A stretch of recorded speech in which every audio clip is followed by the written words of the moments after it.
She was sold at the altar in a blood-stained wedding dress. Alina Varelli never imagined her father's funeral would be just the beginning of her nightmare. 3 days after she buried him, armed men dragged her from the cemetery and shoved her into a wedding gown still wet with someone else's blood. Her father owed $50 million to a crime empire, and she was the payment. The man waiting at the altar wasn't just dangerous, he was obsessed, and he'd been watching her for years. This is her story. Stay until the end, hit that like button, and drop a comment with your city so I can see how far this tale has traveled. The rain hammered against the limousine windows like fists demanding entry. Alina pressed her forehead against the cold glass, watching the cemetery gates disappear into the gray haze behind them. 3 days. Her father had been in the ground for 3 days, and she could still smell the wet earth under her fingernails, still feel the phantom weight of the single white rose she'd dropped onto his casket. The 2 men flanking her in the back seat hadn't spoken since they'd grabbed her at the graveside.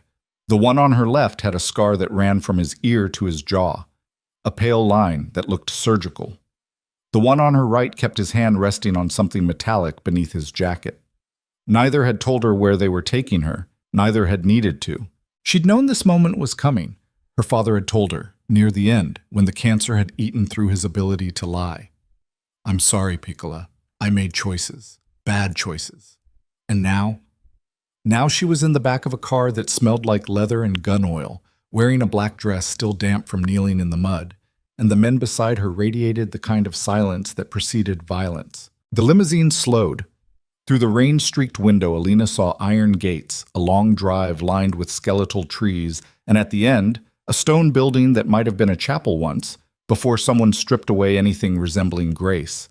It crouched in the storm like a wounded animal, all sharp angles and boarded windows. "Out," Scarface said. His voice sounded like gravel being crushed. Her legs didn't want to cooperate. She forced them to move anyway, stepping out into the rain that immediately plastered her hair to her skull. The cold bit through her dress, through her skin, straight down to her bones. One of the men gripped her upper arm, not rough, but firm enough that she understood refusal wasn't an option. They walked her up the stone steps. The heavy wooden door swung open before they reached it. Inside, the air was different, warmer, but wrong. It carried the smell of old incense mixed with something chemical, oil, maybe, or cleaning solvent. The space had been stripped of anything ornamental. No stained glass, no carved saints, no comfort. Just stone walls, harsh overhead lights, and rows of empty wooden benches. And guards. At least a dozen men in dark suits positioned along the walls like statues. All of them armed. All of them watching. At the far end, where an altar should have been, there was just a table. And standing beside it, a woman in her 60s holding a garment bag. "This way," she said. Her voice was crisp, professional, completely detached. "You need to change." "Change into what?" Alina's voice came out hoarser than she'd intended. The woman unzipped the bag. The dress inside was white. Cream-colored, really, with delicate lace along the bodice and sleeves that looked hand-stitched. Beautiful, in another context. Except for the stains. Dark, rust-colored splotches across the front, splattered up one side like someone had been careless with paint. Not paint. "You can't be serious," Alina whispered. 20 minutes, the woman said, checking her watch. "We're on a schedule." "I'm not wearing that. I'm not—" "Miss Varelli." The woman's eyes were gray and tired and utterly empty of sympathy. "You can put it on yourself, or they will put it on you. Those are your options." Alina looked back at the guards along the walls. None of them had moved. None of them looked away. Her hands shook as she took the dress. The woman led her to a small side room, probably a vestry once. Now it was just 4 walls, a mirror, and a wooden chair. 10 minutes, she said, and closed the door. Alina stood there holding the dress, feeling its weight, feeling the wrongness of it. The fabric was silk, expensive. The bloodstains were old, set deep into the fibers. Someone had tried to clean them and failed. Or maybe they'd left them on purpose. She wanted to scream. She wanted to tear the thing apart. She wanted to run. Instead, she peeled off her wet funeral dress and pulled the wedding gown over her head. It fit perfectly. That was somehow the worst part. The way it hugged her waist, the way the sleeves ended precisely at her wrists. Someone had taken her measurements. Someone had planned this. She looked at herself in the mirror and saw a ghost. The door opened. The woman returned with a small makeup kit. Sit. No. Sit down, Miss Varelli. I said no, I'm not. He's waiting. The word he landed like a physical blow. Alina sat. The woman worked quickly, efficiently, covering the dark circles under Alina's eyes, adding color to her pale cheeks, painting her lips a shade of red that looked violent against her skin. The whole time, neither of them spoke. When she finished, she stepped back and nodded. Better, let's go. The main space had filled with more people. Men, mostly, in expensive suits that couldn't quite hide the predatory way they moved. They stood in loose groups, smoking, talking in low voices that cut off when Alina emerged. The woman gripped her elbow and steered her toward the front. There was music now. Not traditional, not romantic. Something low and instrumental that hummed through hidden speakers, setting Alina's teeth on edge. And there, standing where a groom would stand, was the man who'd bought her, Raphael Dacour. She'd never seen him in person before, only in newspapers. In grainy surveillance photos her father had shown her years ago when he'd still been pretending he could fix his mistakes. The images hadn't prepared her. He was tall, easily 6'3", with dark hair cut short and features that might have been handsome if they weren't so sharp. Everything about him looked precisely controlled, from his tailored black suit to the way he stood perfectly still while chaos surrounded him. But it was his eyes that stopped her breath. They were fixed on her with an intensity that felt physical. Dark eyes, almost black in the harsh lighting, and they tracked her movement down the aisle like she was the only thing in the room worth seeing. Not hunger. Not cruelty. Fixation. The woman released Alina's arm when they reached the front. Alina stood there, 3 feet from Raphael Dacour, close enough to see the faint scar along his jaw, close enough to smell his cologne, something dark and woody that probably cost more than her father's casket. Miss Varelli, he said. His voice was quieter than she'd expected. Controlled, like everything else about him, but there was something underneath it, something that vibrated wrong. Thank you for coming. The absurdity of it, the politeness wrapped around the violence, made her laugh, sharp and bitter. Did I have a choice? No, he said simply. You didn't. At least he was honest. A man stepped forward from the side, older, balding, carrying a leather folder. We should begin, he said. Who are you? Alina demanded. I officiate transactions, the man said. This is a transaction. This is insane. This is business. Raphael's voice hadn't changed tone, but something in it made her look at him. Your father made agreements. He signed contracts. He borrowed money he couldn't repay. He's dead. Debts don't die, Miss Varelli. They transfer. To me. To you. The officiant cleared his throat. If we could proceed. No. Alina took a step back. No, I'm not doing this. You can't just. People don't do this anymore. You can't buy people. I'm not buying you, Raphael said. His eyes hadn't left her face. I'm settling an account. Same thing. Is it? You tell me. What happens after? What exactly did my father sell me into? Something flickered across Raphael's expression, too fast to read. Nothing you're imagining. You don't know what I'm imagining. I know you're afraid. Of course I'm afraid. You dragged me here and put me in a dead woman's dress. The dress was new, he said. The blood is pig's blood, for effect. The casualness of it, the way he said for effect like this was theater, made her vision blur red. You're sick. I'm practical. You're a monster. Yes, he agreed, I am, but I'm the monster standing between you and worse monsters. So make your choice, Miss Varelli. Stand here and say the words, or walk out that door and see how far you get.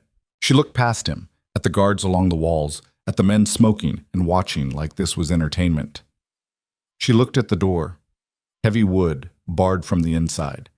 Even if she could get through it, even if she could somehow make it past the guards, past the gates, past the walls, she had no money, no connections, nowhere to go. Her father had made sure of that. Years of bad choices, bad deals, bad debts. He'd spent everything, mortgaged everything. And when the cancer came, he'd borrowed more, promising collateral he didn't have, promising her. What are the words? She asked quietly. Raphael nodded to the officiant. The man opened his folder and began to read. Not traditional vows. Nothing about love or cherishing. Just legal language, binding language, terms and conditions that made Alina's skin crawl. She barely heard it. The words washed over her like rain, cold and relentless. When it was her turn to speak, she met Raphael's eyes and said, "I agree," with all the warmth of a blade. When it was his turn, he said, "I accept," like he was signing for a package. "Witnessed and sealed," the officiant said, closing his folder. "Congratulations." No one applauded. Raphael reached into his jacket and pulled out a small box. For one horrible moment, Alina thought it was a ring. But when he opened it, she saw a key. "For your room," he said. "You'll want to lock it. From the inside or the outside? Your choice." He handed her the box. Their fingers didn't touch. "Gentlemen," Raphael said, addressing the room without looking away from her, "we're done here." The men began to file out. The guards remained. Alina stood there in her blood-stained dress, holding a key to a room she'd never seen, married to a man who'd bought her like livestock, and felt the full weight of her new reality settle onto her shoulders. "Come with me," Raphael said. It wasn't a request. Poem. The estate revealed itself in pieces as they drove. High walls, cameras, gates that opened and closed automatically, sealing them deeper into the compound. The main house was brutalist architecture softened by money, all clean lines and floor-to-ceiling windows that somehow managed to look both modern and fortified. The car stopped under a covered entrance. Raphael got out first, then waited for her to follow. Still that careful distance. Still that fixed attention, like she might evaporate if he looked away. Inside, the house was all marble and recessed lighting. A woman in her 40s appeared. Not a maid, Alina realized. Something else. Her bearing was too confident, her gaze too assessing. "This is Teresa," Raphael said. "She runs the household. Anything you need, ask her." "Mrs. Decor?" Teresa said. The title sounded wrong. "I'll show you to your room." "I'll show her," Raphael said. Teresa's expression didn't change, but something passed between them. Some unspoken communication that Alina wasn't privy to. Then the woman nodded and disappeared down a side corridor. Raphael led Alina up a wide staircase, down a hallway lined with abstract art that probably cost more than most people earned in a lifetime. He stopped at the last door on the left and pushed it open. The room was large, larger than her entire apartment had been. King bed with white linens, sitting area with a gray suede couch, windows that overlooked gardens she couldn't quite see in the darkness.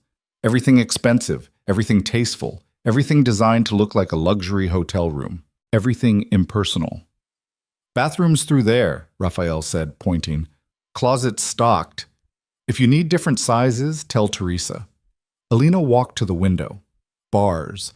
Decorative, expensive-looking bars, but bars nonetheless. "And if I need to leave?" "The grounds are secure." "That's not what I asked." "I know what you asked." She turned to face him. "So what's the answer?" "You're not a prisoner. Then I can leave."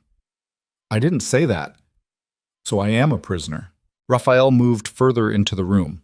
Not toward her, just shifting position, resting one hand on the back of the couch. "You're my wife. On paper, legally bound. That protects you. The alternative is that you're classified as an asset, which means anyone who wants to hurt me can take you, torture you, kill you, and it's just business. This way, you're untouchable." "Untouchable," she repeated, "in a locked room, in a walled compound, surrounded by armed men." "Yes. Some protection. It's the only kind that works in this world. Your world. Your world now too, Miss Varelli." "Mrs. Decord," she corrected bitterly. "Isn't that what we're calling it?" Something shifted in his expression. "You can call yourself whatever you want. In private, names don't matter." "What matters then?" "Survival." He moved toward the door. Alina's pulse jumped despite herself.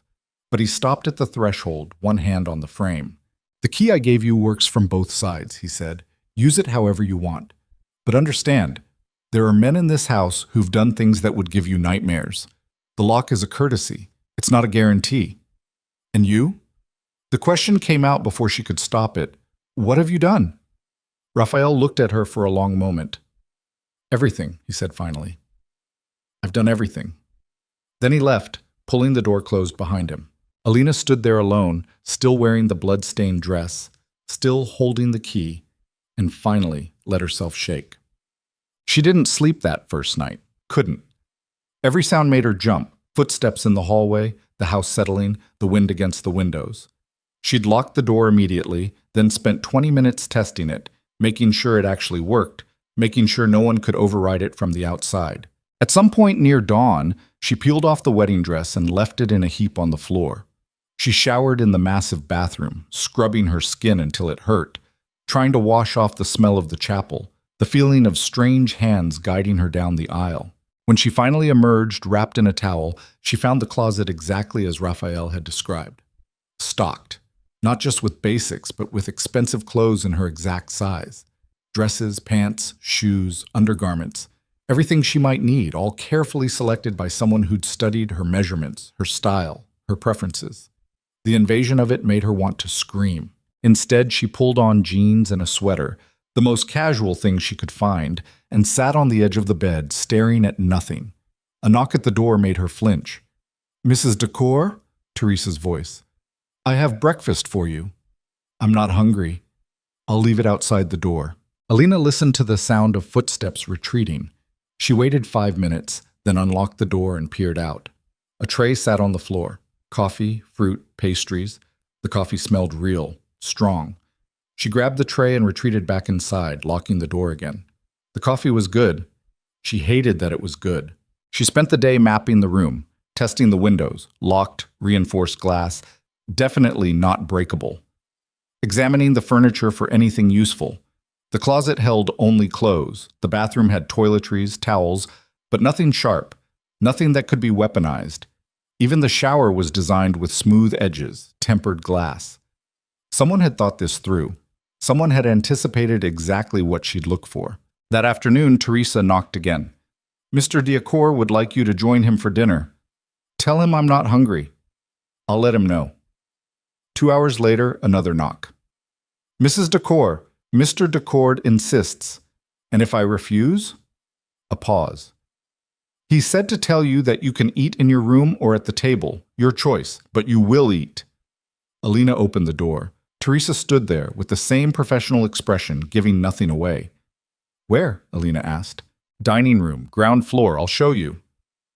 The house looked different in daylight. Still expensive, still fortified, but the windows showed gardens, a pool, trees beyond the walls. Teresa led her through hallways lined with art, past rooms she glimpsed but didn't enter, a library, an office, something that looked like a gym. The dining room had a table that could seat 20. Raphael sat at one end, reading something on a tablet. He looked up when they entered. "Thank you, Teresa," he said. The woman left without a word. Alina stood there, suddenly aware of how exposed she felt in the massive room. Raphael gestured to the chair nearest him, not at the opposite end of the table, but close, within conversation distance. She sat. The chair was expensive, ergonomic, comfortable. She hated it. "You didn't touch your breakfast," Raphael said. "I wasn't hungry." "Lunch?" "Same." "You need to eat." "I'll eat when I want to eat." He set down the tablet. "This isn't a negotiation, Miss Varelli. You'll make yourself sick. That's my problem." "No," he said quietly. "It's mine. Everything about you is mine now. Your health, your safety, your survival." That was the agreement. "I didn't agree to anything. I was coerced." Semantics. A man in a white coat, an actual chef, Alina realized, appeared from a side door carrying plates. He set them down without speaking and disappeared. The food looked incredible. Some kind of pasta in a light sauce, fresh bread, salad with ingredients she couldn't identify. The smell made her stomach clench with hunger despite herself. "Eat," Raphael said. Not a command, just a statement. Alina picked up her fork. She took a bite. It tasted as good as it looked. She took another bite, then another, and realized she was ravenous. She'd barely eaten since her father's funeral, barely kept anything down before that. Raphael watched her for a moment, then went back to his tablet. They ate in silence. When she'd finished half her plate, he spoke again. "I have rules." She set down her fork. "Of course you do. You can move freely inside the house. The grounds are accessible during daylight. There are cameras everywhere. Guards patrol at night. Don't approach the walls, don't try the gates. Or what? Or you'll embarrass yourself when they stop you. That's it? That's your prison? It's not a prison. It's a protection. You keep saying that. Because it's true. He looked at her directly. There are people who would use you to hurt me. People who would take you apart piece by piece and send me the video. This house, these walls, these rules. They keep you alive. How thoughtful. It's practical. Everything's practical with you, isn't it? The dress, the ceremony, the room, all of it calculated. Yes, he said simply. And me? Am I just another calculation? Something changed in his expression. Subtle, but there. You're the variable I didn't account for. What does that mean? He didn't answer. Instead, he stood. I have work. Teresa will show you around tomorrow if you want. Or you can stay in your room. Your choice. Always my choice, Alina said bitterly. As long as I choose what you want. Raphael paused at the doorway. I want you safe, he said. Everything else is negotiable. Then he was gone. The days blurred together. Alina established a routine because the alternative was madness. She woke early, tested the locked door, showered, dressed. She ate breakfast alone in her room. Mid-morning, she'd venture out, exploring the house bit by bit. The library became her sanctuary. 2 stories of books, most of them in languages she didn't speak, but enough in English to keep her occupied. She'd curl up in a leather chair by the window and read, watching the guards patrol outside, counting their routes, timing their rotations. Raphael kept his distance. She'd see him sometimes. In the hallway, in his office, through an open door, once in the gym at dawn, moving through some kind of martial arts routine that looked lethal and precise. He'd nod at her. She'd ignore him. Teresa ran the house with quiet efficiency. She never asked personal questions, never offered unwanted advice. She simply made sure Alina had everything she needed: clothes, books, food that appeared at regular intervals, whether Alina asked for it or not. The other staff were ghosts. They cleaned when she wasn't in her room, restocked the closet while she slept, left meals outside her door at exact times. She never saw them. It was deliberate, she realized. Raphael didn't want her forming connections, didn't want her finding allies. 2 weeks in, she started testing boundaries. She woke at 3 in the morning and tried her door. Unlocked. She walked the hallways in darkness, mapping the house by moonlight through the windows. She found Raphael's office, locked. The gym, open. The kitchen, massive, professional grade, empty at this hour. She was making coffee when she heard footsteps. Raphael appeared in the doorway wearing sweatpants and a t-shirt, looking more human than she'd seen him. His hair was slightly messy. He had a bruise forming along his jaw that hadn't been there at dinner. Couldn't sleep? He asked. Didn't want to. There's a difference? You'd know. You look like you don't sleep much either. He moved to the industrial espresso machine, started making himself something. I sleep enough. Hence the bruise? His hand moved to his jaw automatically, then dropped. Training accident. You train at midnight? I train when I have time. Alina watched him work the machine with practiced efficiency. You do everything yourself? No staff for this? I prefer to do some things myself. Control thing? Survival thing. The espresso machine hissed. Raphael pulled 2 cups from the cupboard. How do you take it? I don't. You were making coffee. For something to do. He poured anyway, handed her a cup. Humor me. She took it. The porcelain was warm against her palms. They stood there in the massive kitchen, drinking coffee at 3 in the morning, and for a moment it felt almost normal. Then Raphael said, You've been testing the security. Her heart jumped. How would you know? I watch the cameras. Of course you do. You're fast, good spatial awareness. You map 3 floors in under an hour. Is that a compliment? It's an observation. Well, observe this. I'm not staying here forever. Yes, he said. You are. You can't keep me. I can. I will. She set down the cup hard enough that coffee sloshed onto the counter. I'm not yours. Legally, you are. Legally is just paper. Paper signed in blood. He said it calmly, like he was discussing the weather. Your father's signature. My money. Witnessed by 20 men who'd kill you for looking at them wrong. That's not just paper, Miss Varelli. That's contract law enforced by violence. That's slavery. That's protection. And you're smart enough to know the difference. Protect me from what exactly? From you? Raphael moved closer. Not threatening, just eliminating distance. Close enough that she could smell the coffee on his breath, see the exact shade of brown in his eyes. From everyone else, he said quietly. From the men who'd use you as leverage. From the families who'd trade you between them like currency. From the buyers who'd pay millions for someone with your face, your education, your bloodline. You think this is bad? You think locked doors and surveillance and rules are the worst thing that could happen to you? His voice had dropped to something dangerous, something real. I've seen what happens to women in this world when they're not protected. I've seen them broken, discarded, erased. You want to hate me? Fine, hate me. But don't confuse me with them. Alina held her ground. And what makes you different? I don't touch you. The words hung in the air between them. You watch me, she said. The cameras, the guards reporting every move. That's touching. That's surveillance. Same thing. No, he said. It's not. He stepped back, put distance between them again. Go back to bed, Miss Varelli. Test the security tomorrow if it makes you feel better. But understand, you won't find a way out, because there isn't one. He left his coffee on the counter and walked out. Alina stood there alone in the massive kitchen, hands shaking, and realized she'd been holding her breath. Altek.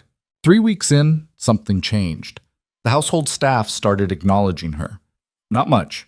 A nod, a quiet, "Good morning, Mrs. Dacour," but enough that she felt less like a ghost. Teresa asked her preferences for meals. The groundskeeper smiled at her through the window. Raphael started joining her for dinner regularly. Not every night, but often enough that it became routine. They'd sit at the absurdly large table, eating food prepared by chefs she never saw, and talk about nothing important. Books, art, the weather. Never the business. Never his work. Never the guards, or the guns, or the cameras. It felt surreal. One evening, she pushed.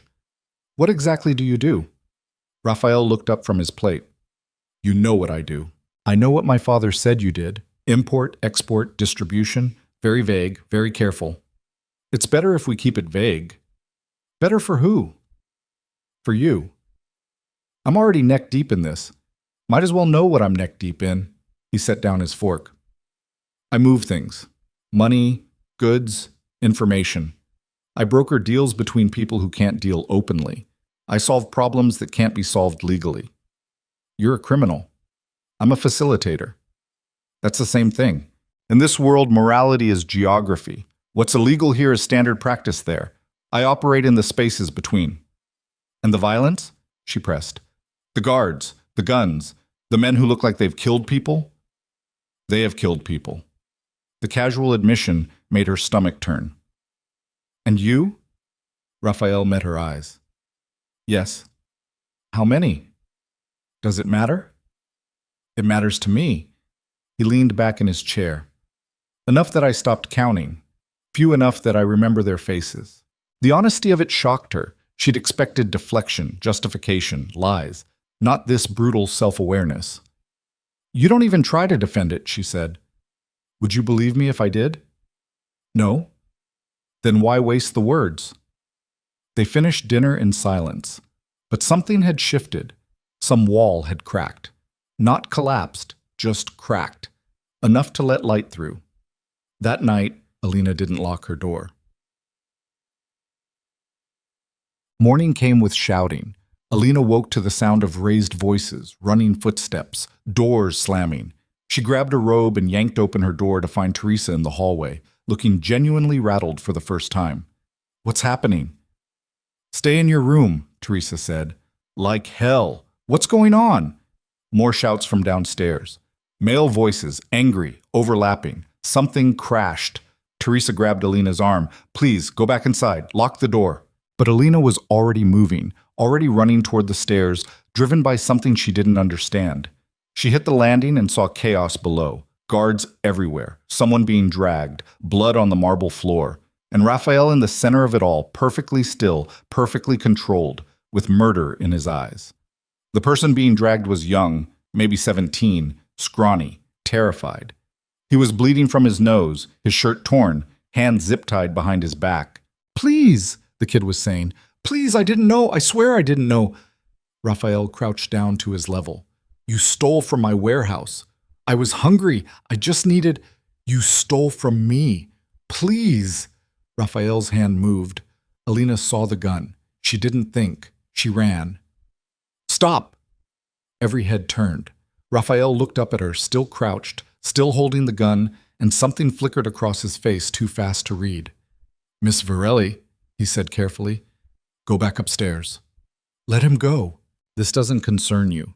You're going to kill a kid. That concerns me. He's a thief. He's 17.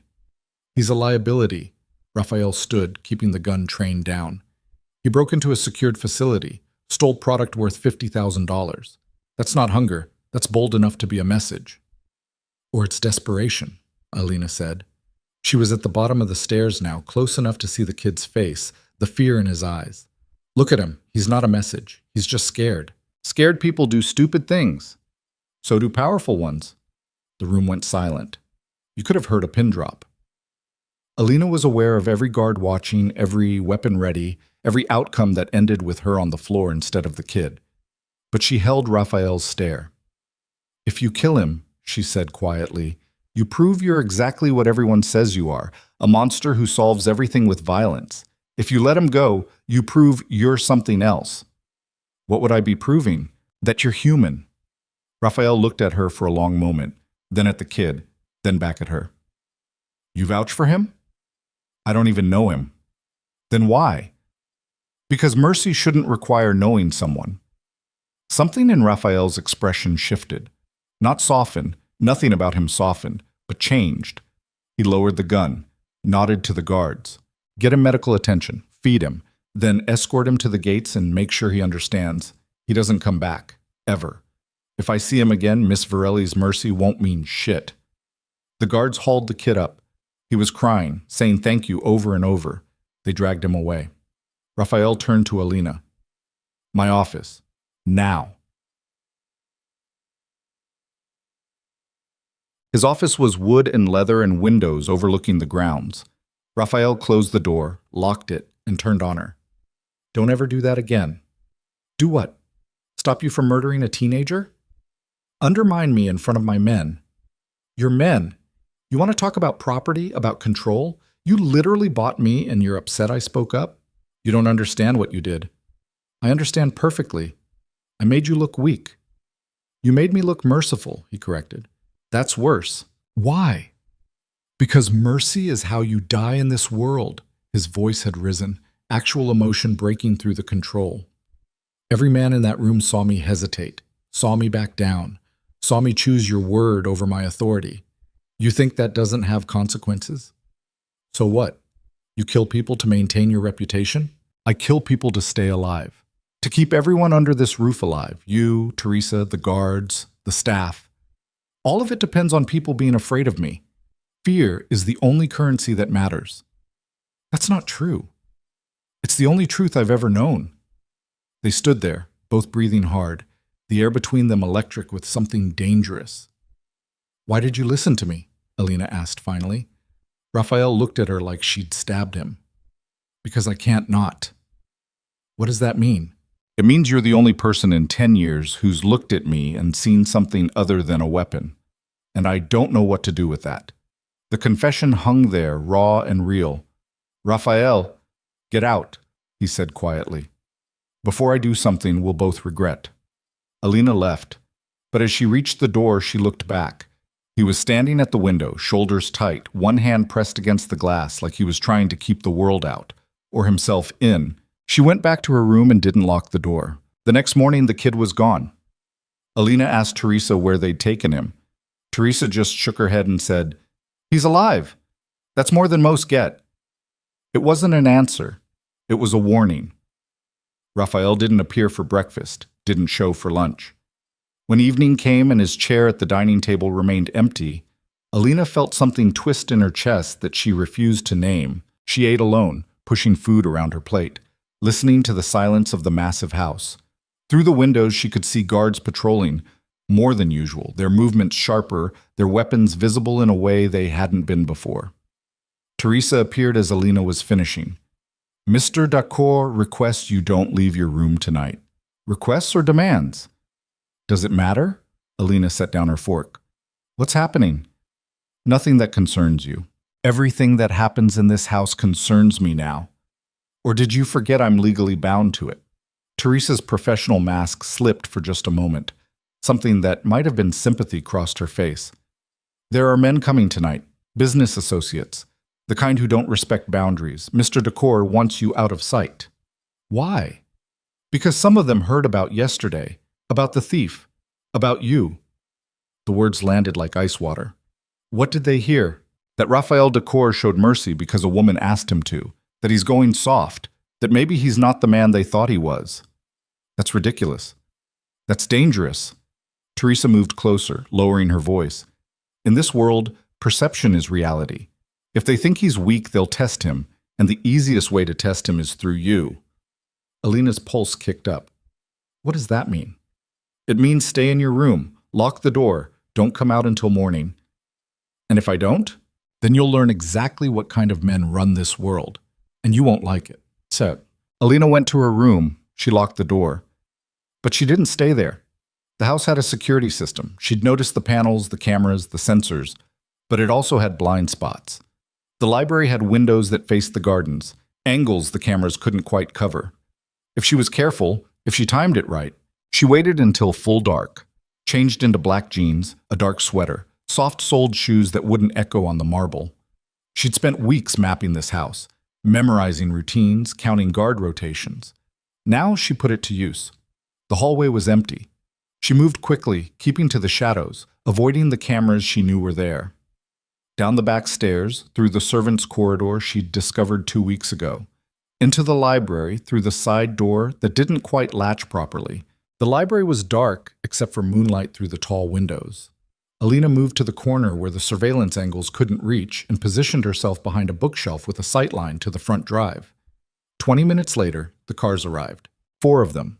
Black SUVs with tinted windows, rolling up the drive like a funeral procession. Men poured out. Not guards. Something else. Expensive suits that couldn't hide the violence underneath. They moved like predators, loose and confident.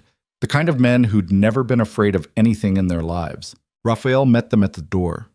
Even from this distance, even in the dark, Alina could see the tension in his shoulders, the careful way he held himself.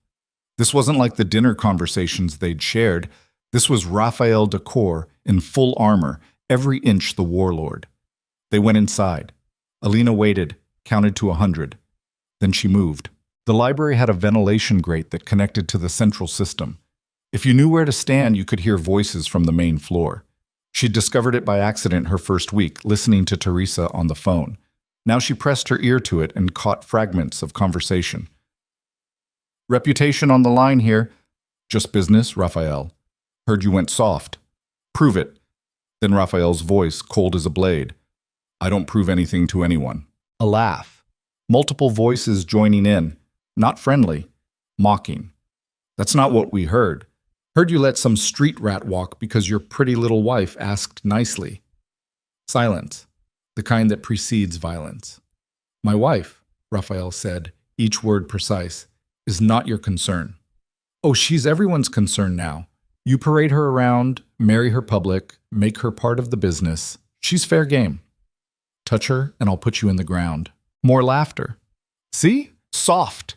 The old Raphael would have cut out my tongue for even mentioning her. Now you just threaten. Consider it a courtesy. Next time I won't bother with words. Someone else spoke. A voice Alina didn't recognize, older, rougher. We're not here to fight, Raphael. We're here to remind you of certain obligations, certain expectations. I'm aware of my obligations. Are you? Because from where we're standing, looks like you're forgetting who your real allies are, getting distracted by domesticity. My personal life doesn't affect my business. Your personal life is our business when it makes you vulnerable, when it makes us all vulnerable. The voices shifted, moved away from the grate. Alina strained to hear but caught only murmurs. Then footsteps. Multiple sets heading deeper into the house, toward Raphael's office. She shouldn't follow. She knew she shouldn't. Teresa's warning echoed in her head. Don't come out. Don't let them see you. Don't give them ammunition. But something in Raphael's voice, that careful control wrapped around something jagged, made her move. The corridor outside Raphael's office had an alcove where staff waited during meetings. Alina slipped into it, pressing herself against the wall, barely breathing. Through the partially open door, she could see inside. 6 men plus Raphael. They'd spread out around the room, claiming territory, making themselves comfortable in a space that wasn't theirs. Raphael stood behind his desk, positioned so his back was to the window, giving him sight lines to all of them. The older man, silver hair, expensive watch, scar tissue around his knuckles, leaned against the desk like he owned it. Here's the situation, he said. The families are concerned. You've always been reliable, Raphael. Cold. Efficient. But lately you're making choices that don't align with our interests. Such as? Sparing thieves, showing mercy, getting married like some civilian. My marriage was a business transaction. Was it? Because it doesn't look that way. Looks personal. Looks like you're building something other than empire. Raphael's hands were flat on the desk. Alina could see his fingers, the way they pressed down just slightly, anchoring himself. What I do in my personal time doesn't concern the council. Everything you do concerns us. You hold territory, Raphael. You broker deals that affect all the families. You don't get to compartmentalize your life like some accountant. Then tell me what you want. The silver-haired man smiled. It didn't reach his eyes. Proof. Of what? That you're still the man we know. That mercy was a momentary lapse. That the wife is just an asset, not an influence. And how would I provide this proof? There's a situation, South Docks. A crew's been skimming product, undercutting prices, disrespecting territorial agreements. Normally, we'd handle it internally, but given the current concerns, we thought you might want to make a statement. Raphael didn't move. What kind of statement? The permanent kind. All of them. Public enough to send a message. Brutal enough to remind everyone why we don't cross you. The air in the office changed, thickened. You want a massacre, Raphael said flatly. We want the old Raphael, the one who didn't hesitate, the one who understood that in this business, mercy is just weakness with better PR. Alina's heart was hammering so hard she thought they might hear it. She watched Raphael's face, looking for some sign, resistance, disgust, anything human. He gave them nothing. When? He asked. Tonight. We'll provide the location, the logistics. You provide the execution, literally. The silver-haired man pushed off the desk. Do this, and the concerns go away. The families stay aligned. Business continues. And if I refuse, then we'll have to reevaluate our association, which would be unfortunate for everyone. The threat hung there, unsubtle. Raphael nodded slowly. Give me an hour. I'll gather my team. Good man. The silver-haired man moved toward the door. The others followed. Oh, and Raphael, bring the wife. Every muscle in Raphael's body went rigid. No. It's not a request. We want her to see what this life really is, what you really are. Call it education. She stays here. She comes with us, or the deal's off. The man smiled that empty smile again. Your choice. They filed out, footsteps echoing down the hallway. Alina pressed herself further into the alcove, holding her breath as they passed. None of them looked her direction. When they were gone, she heard something from inside the office. A sharp crack. She peered around the corner and saw Raphael standing over his desk, breathing hard, a split in the wood where his fist had connected. He stood there for a long moment, head bowed, shoulders heaving. Then he pulled out his phone and made a call. Teresa, get Alina, bring her to my office. Now. Alina didn't wait. She ran. She made it back to her room before Teresa arrived. Locked the door, changed clothes, messed up her hair like she'd been sleeping. When the knock came, she opened it looking confused. Mr. Decor needs you, Teresa said. Her face was pale. It's almost midnight. I know, please. Just come. Alina followed her down the hallway, keeping her breathing steady, her expression neutral. When they reached Raphael's office, Teresa knocked once and left without a word. Raphael was standing at the window, still wearing the same clothes, hands in his pockets. He didn't turn when she entered. "You were supposed to stay in your room," he said quietly. Her stomach dropped. "I did."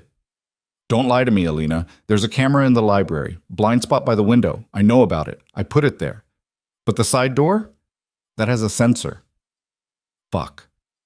"How much did you hear?" he asked. She considered lying again, decided against it. "Enough." "Then you know what they want. For you to prove you're still a monster." "Yes, I heard." He turned to face her. He looked exhausted, not physically, something deeper, soul-tired. "They want you there. As witness." "I know. If I refuse, they'll pull support. That means war. That means every family turns on us. That means this house, the guards, all of it, gone. That means you become a target for everyone. So you're going to do it. I don't have a choice. Everyone has a choice." "Not in this world." He moved toward her, stopping just out of reach. "You asked me once how many people I've killed. I told you I stopped counting. That was a lie. I know exactly how many. 37. Some deserved it. Some were business. Some were just in the way. Tonight would make it 42. The precision of it, the way he said the numbers like reading a ledger, made her sick. "And if you don't?" she asked.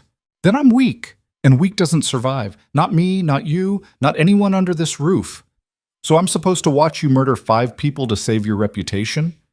You're supposed to watch me murder 5 people to save your life. I didn't ask for that. You didn't have to. The moment your father put you in that equation, you became my responsibility. And I don't fail my responsibilities." Alina felt something crack inside her chest. "You actually think this is protection. You actually believe murdering people in front of me is somehow keeping me safe. It's the only thing that works. It's the only thing you know." "Yes." His voice rose, actual emotion bleeding through. "It's the only thing I know. Violence is the only language anyone in this world speaks fluently. You want me to be something else? Fine. Tell me what. Tell me how to be a man who doesn't kill in a business built on killing. Tell me how to show strength without violence, how to command respect without fear. Because I have spent 15 years in this life, and I have never seen it done." They stared at each other, both breathing hard. "Maybe you're not looking in the right places," Alina said finally. "Maybe there are no right places. Maybe this is it. Maybe we're all just choosing which version of wrong we can live with." He turned away back to the window. "Get dressed. Something dark, nothing expensive. We leave in 20 minutes. "Raphael." 20 minutes, Alina. That's an order." She wanted to scream, wanted to refuse, to lock herself in her room, to force his hand. But the exhaustion in his voice, the defeat underneath the authority, stopped her. She went to change. The drive took 40 minutes. 2 SUVs, 6 guards, plus Raphael and Alina. She sat beside him in the back, watching the city blur past, neither of them speaking. His jaw was tight, his hands fisted on his thighs. She'd never seen him this tense. They pulled up to a warehouse district near the waterfront, the kind of area where zoning laws died and nobody asked questions. The lead SUV parked first, guards spilling out, securing the perimeter. Then theirs. Raphael turned to her before opening the door. "Stay behind me. Don't speak. Don't react. Whatever you see, whatever you hear, nothing. Understand? Why are you doing this?" Her voice came out smaller than she intended. "If you hate it, if it goes against every instinct, why?" "Because the alternative is worse." "You don't know that." "Yes," he said. "I do." He got out. Alina followed. The warehouse was massive, all corrugated metal and broken windows. The silver-haired man from earlier was waiting outside with his own team. He smiled when he saw Alina. "Mrs. Decord, so glad you could join us." Raphael positioned himself between them. "Where are they?" "Inside. Tied up, waiting. We'll let you do the honors. Make sure it's memorable." They walked toward the entrance. Alina's heart was trying to climb out of her throat. The doors were already open, spilling yellow light into the darkness. Inside was worse. 5 people knelt in a line, hands zip-tied behind their backs, hoods over their heads. blood on the concrete around them. Not much, just enough to show they'd been roughed up. Guards stood at intervals, weapons ready. This was an execution setup. Clean, professional, horrible. Raphael stopped 10 feet away. One of the guards handed him something wrapped in cloth. He unwrapped it slowly, revealing a gun. Matte black, suppressor already attached. "Make it quick," the silver-haired man said. "We're on a schedule." Raphael checked the weapon with practiced efficiency, chambered around. Alina watched his hands, steady, precise, showing nothing. He walked toward the first person, raised the gun. "Wait," Alina said. Every head turned. Raphael froze. "Alina," he said quietly. "Don't. Let me see their faces." "No." "You're going to make me watch this? Let me at least see who you're killing." The silver-haired man laughed. "She's got spine, Raphael. I'll give you that." He nodded to a guard. "Show her." The guard pulled off the first hood. A woman, maybe 30, with dark hair and terrified eyes, bleeding from a split lip. When she saw Alina, she started crying. "Please," the woman whispered. "Please, I have kids." "Shut up," the guard said, kicking her. The hood came off the second person. A man, older, balding. Then another woman, younger. Then two more men, both barely out of their teens. None of them looked like hardened criminals. They looked like people. Scared, desperate people who'd made bad choices and were about to pay the ultimate price for it. Alina looked at Raphael. His face was carved from stone. Nothing. No emotion, no reaction. The gun was still raised, still steady. "Raphael," she said, "don't do this." "Turn around," he told her. "Close your eyes." "I won't." "That's an order. I'm not your soldier." The silver-haired man was watching all of this with interest. "Problem, Raphael?" "No problem." "Because it sounds like your wife is giving you orders. That's not a good look." Raphael's jaw clenched. The gun didn't waver. Alina stepped forward into his line of sight, between him and the woman. "If you're going to do this, you're going to look at me while you do it. You're going to see my face when you pull that trigger. You're going to remember that I saw who you really are. Move." "No." "Alina, move, or I swear to God." "You'll what? Shoot me?" "Go ahead, prove them right. Prove that mercy was just a mistake. That I mean nothing. That you're exactly what they say you are." Something flickered in his eyes. Pain, maybe. Or rage. Hard to tell. "She's testing you," the silver-haired man said. "The wife. She's making you choose. Very clever. Very stupid. Kill her or kill them. Your choice, Raphael. But someone dies tonight, or our arrangement is over." Raphael lowered the gun slowly, turned to face the man. "You said you wanted proof I'm not weak, that I'm still the man you need." "That's right." "Then here's your proof." He raised the gun and shot the silver-haired man in the head. Chaos erupted. The man's body hit the ground and his guards went for their weapons, but Raphael's team was faster. Gunfire exploded in the enclosed space, deafening, muzzle flashes lighting up the warehouse like strobe lights. Alina dropped to the ground, instinct overriding thought. Someone grabbed her, Raphael, hauling her behind a concrete pillar, shielding her with his body as bullets sparked off metal around them. "Stay down!" he shouted over the noise. She couldn't have done anything else.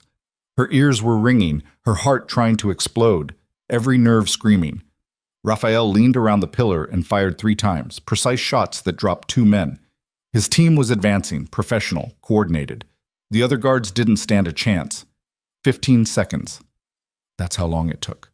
15 seconds of absolute violence and then silence except for ringing ears and someone moaning. Raphael pulled Alina to her feet, checked her over with quick, efficient hands. "Are you hurt?" She couldn't speak, just shook her head. "Get her to the car," he told one of his guards. "Now." "What about them?" The guard gestured to the 5 people still kneeling, still tied, now screaming behind their hoods. Raphael looked at them, then at Alina. "Cut them loose, give them money, enough to disappear. Make sure they understand they saw nothing, they know nothing, they don't exist." The guard nodded and moved to comply. Raphael grabbed Alina's arm and pulled her toward the exit. Outside, the night air hit her like cold water. She sucked it in, trying to stop shaking, trying to process what just happened.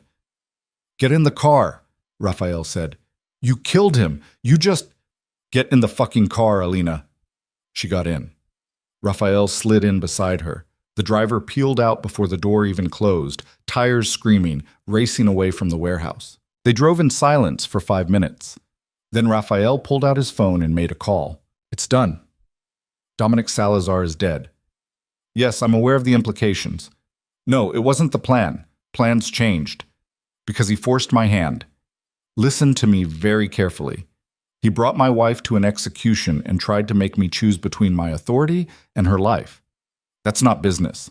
That's personal. And I don't negotiate personal. I don't care about the council's opinion. They want war. I'll give them war. They want peace? Then they respect my lines. My line is her. Anyone crosses it dies. End of discussion. He hung up, stared at his phone for a moment, then looked at Alina. You should have stayed in the car, he said quietly. You should have told them no. I did. They didn't listen. So you killed him. I protected you. By starting a war? If that's what it takes, yes. Alina stared at him. At this man who'd just murdered someone in front of her, who'd chosen her over alliances that probably kept him alive, who was looking at her now like she was both his salvation and his damnation. Why? She whispered. Why me? Why not just let them have what they wanted? Why risk everything? Raphael reached out slowly, giving her time to pull away. When she didn't, he touched her face, his hand shaking slightly. Because I've spent 15 years building an empire on fear and violence and blood, and none of it has ever made me feel as alive as the 5 seconds you stood between me and those people and demanded I be better. His thumb brushed her cheekbone. You make me want to be someone I don't know how to be. And that's terrifying. And I'd burn the whole world down before I let anyone take that away from me. Alina couldn't breathe, couldn't think. The adrenaline, the fear, the weight of everything that had just happened, it crashed over her all at once. She kissed him. She didn't plan it, didn't decide. Just moved, closing the distance, pressing her mouth to his with all the terror and relief and desperate need coursing through her veins. Raphael froze for half a heartbeat. Then he kissed her back. Not gentle, not careful, like a drowning man finding air. His hand fisted in her hair, the other arm banding around her waist, pulling her closer. She climbed into his lap in the moving car, not caring about the driver, not caring about anything except the feeling of being alive, being wanted, being chosen. When they finally broke apart, both breathing hard, Raphael pressed his forehead against hers. This changes everything, he said. I know. There's no going back from this. I know. You're in now, completely. No more pretending you're separate from this world. No more pretending you're just a transaction. Alina pulled back enough to look at him. His eyes were wild, vulnerable in a way she'd never seen. Then stop pretending you don't feel this too. I've felt it since the moment I saw you 3 years ago at your father's office. You walked in wearing a blue dress, and you looked at me like I was a problem to solve. I've been ruined ever since. 3 years. I watched you, studied you, told myself it was reconnaissance, that I was planning ahead. But the truth? I was obsessed. And when your father came to me desperate, when he offered you as collateral, I took it, not because of the debt, because I couldn't stand the thought of you ending up with someone else. The confession hung between them, raw and honest and dangerous. You bought me because you wanted me, Alina said slowly. I bought you because I'm selfish, because I'm a monster, because I saw something beautiful and I took it like I take everything. And now? Now I'm trying very hard not to be that person, which is why you need to tell me to stop. Tell me this is a mistake. Tell me you hate me. Alina looked at him, at the man who'd killed for her, who'd chosen her, who was looking at her like she held his entire world in her hands. I can't, she whispered. Why not? Because I think I'm falling for you, and that's the most terrifying thing I've ever admitted. Raphael made a sound low in his throat and kissed her again. Slower this time, deeper, like he was memorizing the taste of her. When the car pulled up to the estate gates, neither of them wanted to let go. Inside, the house was quiet. The guards had already returned through different routes. Teresa was waiting in the foyer, took one look at them, disheveled, hands linked. Something fundamental shifted between them, and nodded. I'll make sure you're not disturbed, she said quietly. Raphael led Alina upstairs, to his room, not hers. It was larger, darker, all masculine lines and minimal furniture. He closed the door and locked it, stood there looking at her. Last chance, he said. Well, walk away now and we can pretend this didn't happen. I don't want to pretend.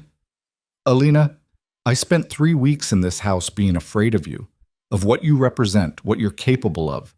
But tonight I saw something else. I saw a man who chose mercy when it would have been easier to choose violence, who risked everything to protect me. And I'm tired of fighting what I feel. What do you feel?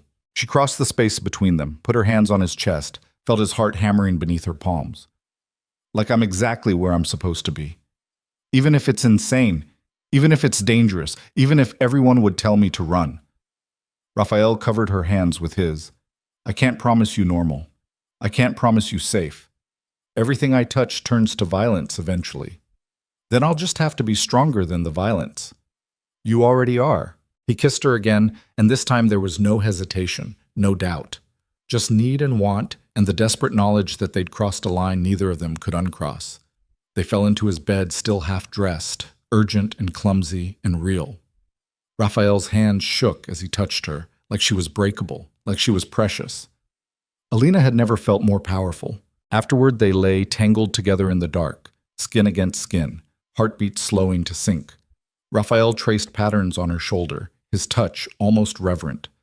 This is going to make everything harder, he said quietly. The families, the alliances, when they find out you're not just a transaction, that you actually mean something to me, they'll use it. They'll come after you. Let them try.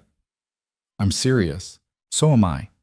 She propped herself up on one elbow, looking down at him. I survived my father's death, survived being sold, survived tonight. I'm not fragile. I know. That's what scares me. Why? Because I can protect you from external threats, but I can't protect you from me, from what being with me will turn you into. Maybe I don't need protecting from that. Maybe I need to decide for myself who I want to be. Raphael pulled her down, kissed her forehead. You're going to destroy me, or save you. Same thing, maybe. They fell asleep like that, wrapped around each other, two broken people who'd found something whole in the wreckage. Morning came too fast. Alina woke to sunlight and an empty bed. She sat up, pulling the sheet around herself, looking for Raphael. The bathroom door was open, empty. His clothes from last night were gone. She found a note on the nightstand, his handwriting all sharp angles. Had to handle fallout from last night. Stay inside today, please. She should have been annoyed by the order. Instead, she felt something softer. He'd said please. She showered in his bathroom, found one of his shirts to wear, and padded downstairs. Teresa was in the kitchen, making coffee. He left early, Teresa said without looking up. Emergency council meeting. Damage control from the Salazar situation. How bad is it? Bad. Dominic Salazar wasn't just another player. He was old money, old alliances. Raphael killing him sends a message that the traditional power structure doesn't matter anymore. Half the families see that as opportunity. The other half see it as declaration of war. Alina poured herself coffee. And Raphael? Raphael sees it as necessary. He's preparing for every outcome. Even war? Especially war. They stood there in the kitchen, drinking coffee, the weight of last night settling between them. You care about him, Teresa said. Not a question. Is that obvious? To anyone who knows what to look for. The question is, are you prepared for what that means? I don't know. What does it mean?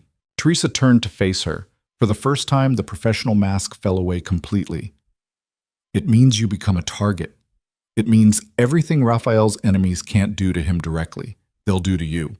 It means you'll watch him make impossible choices and you'll have to live with the consequences. It means you'll become part of this world in ways you can't imagine yet.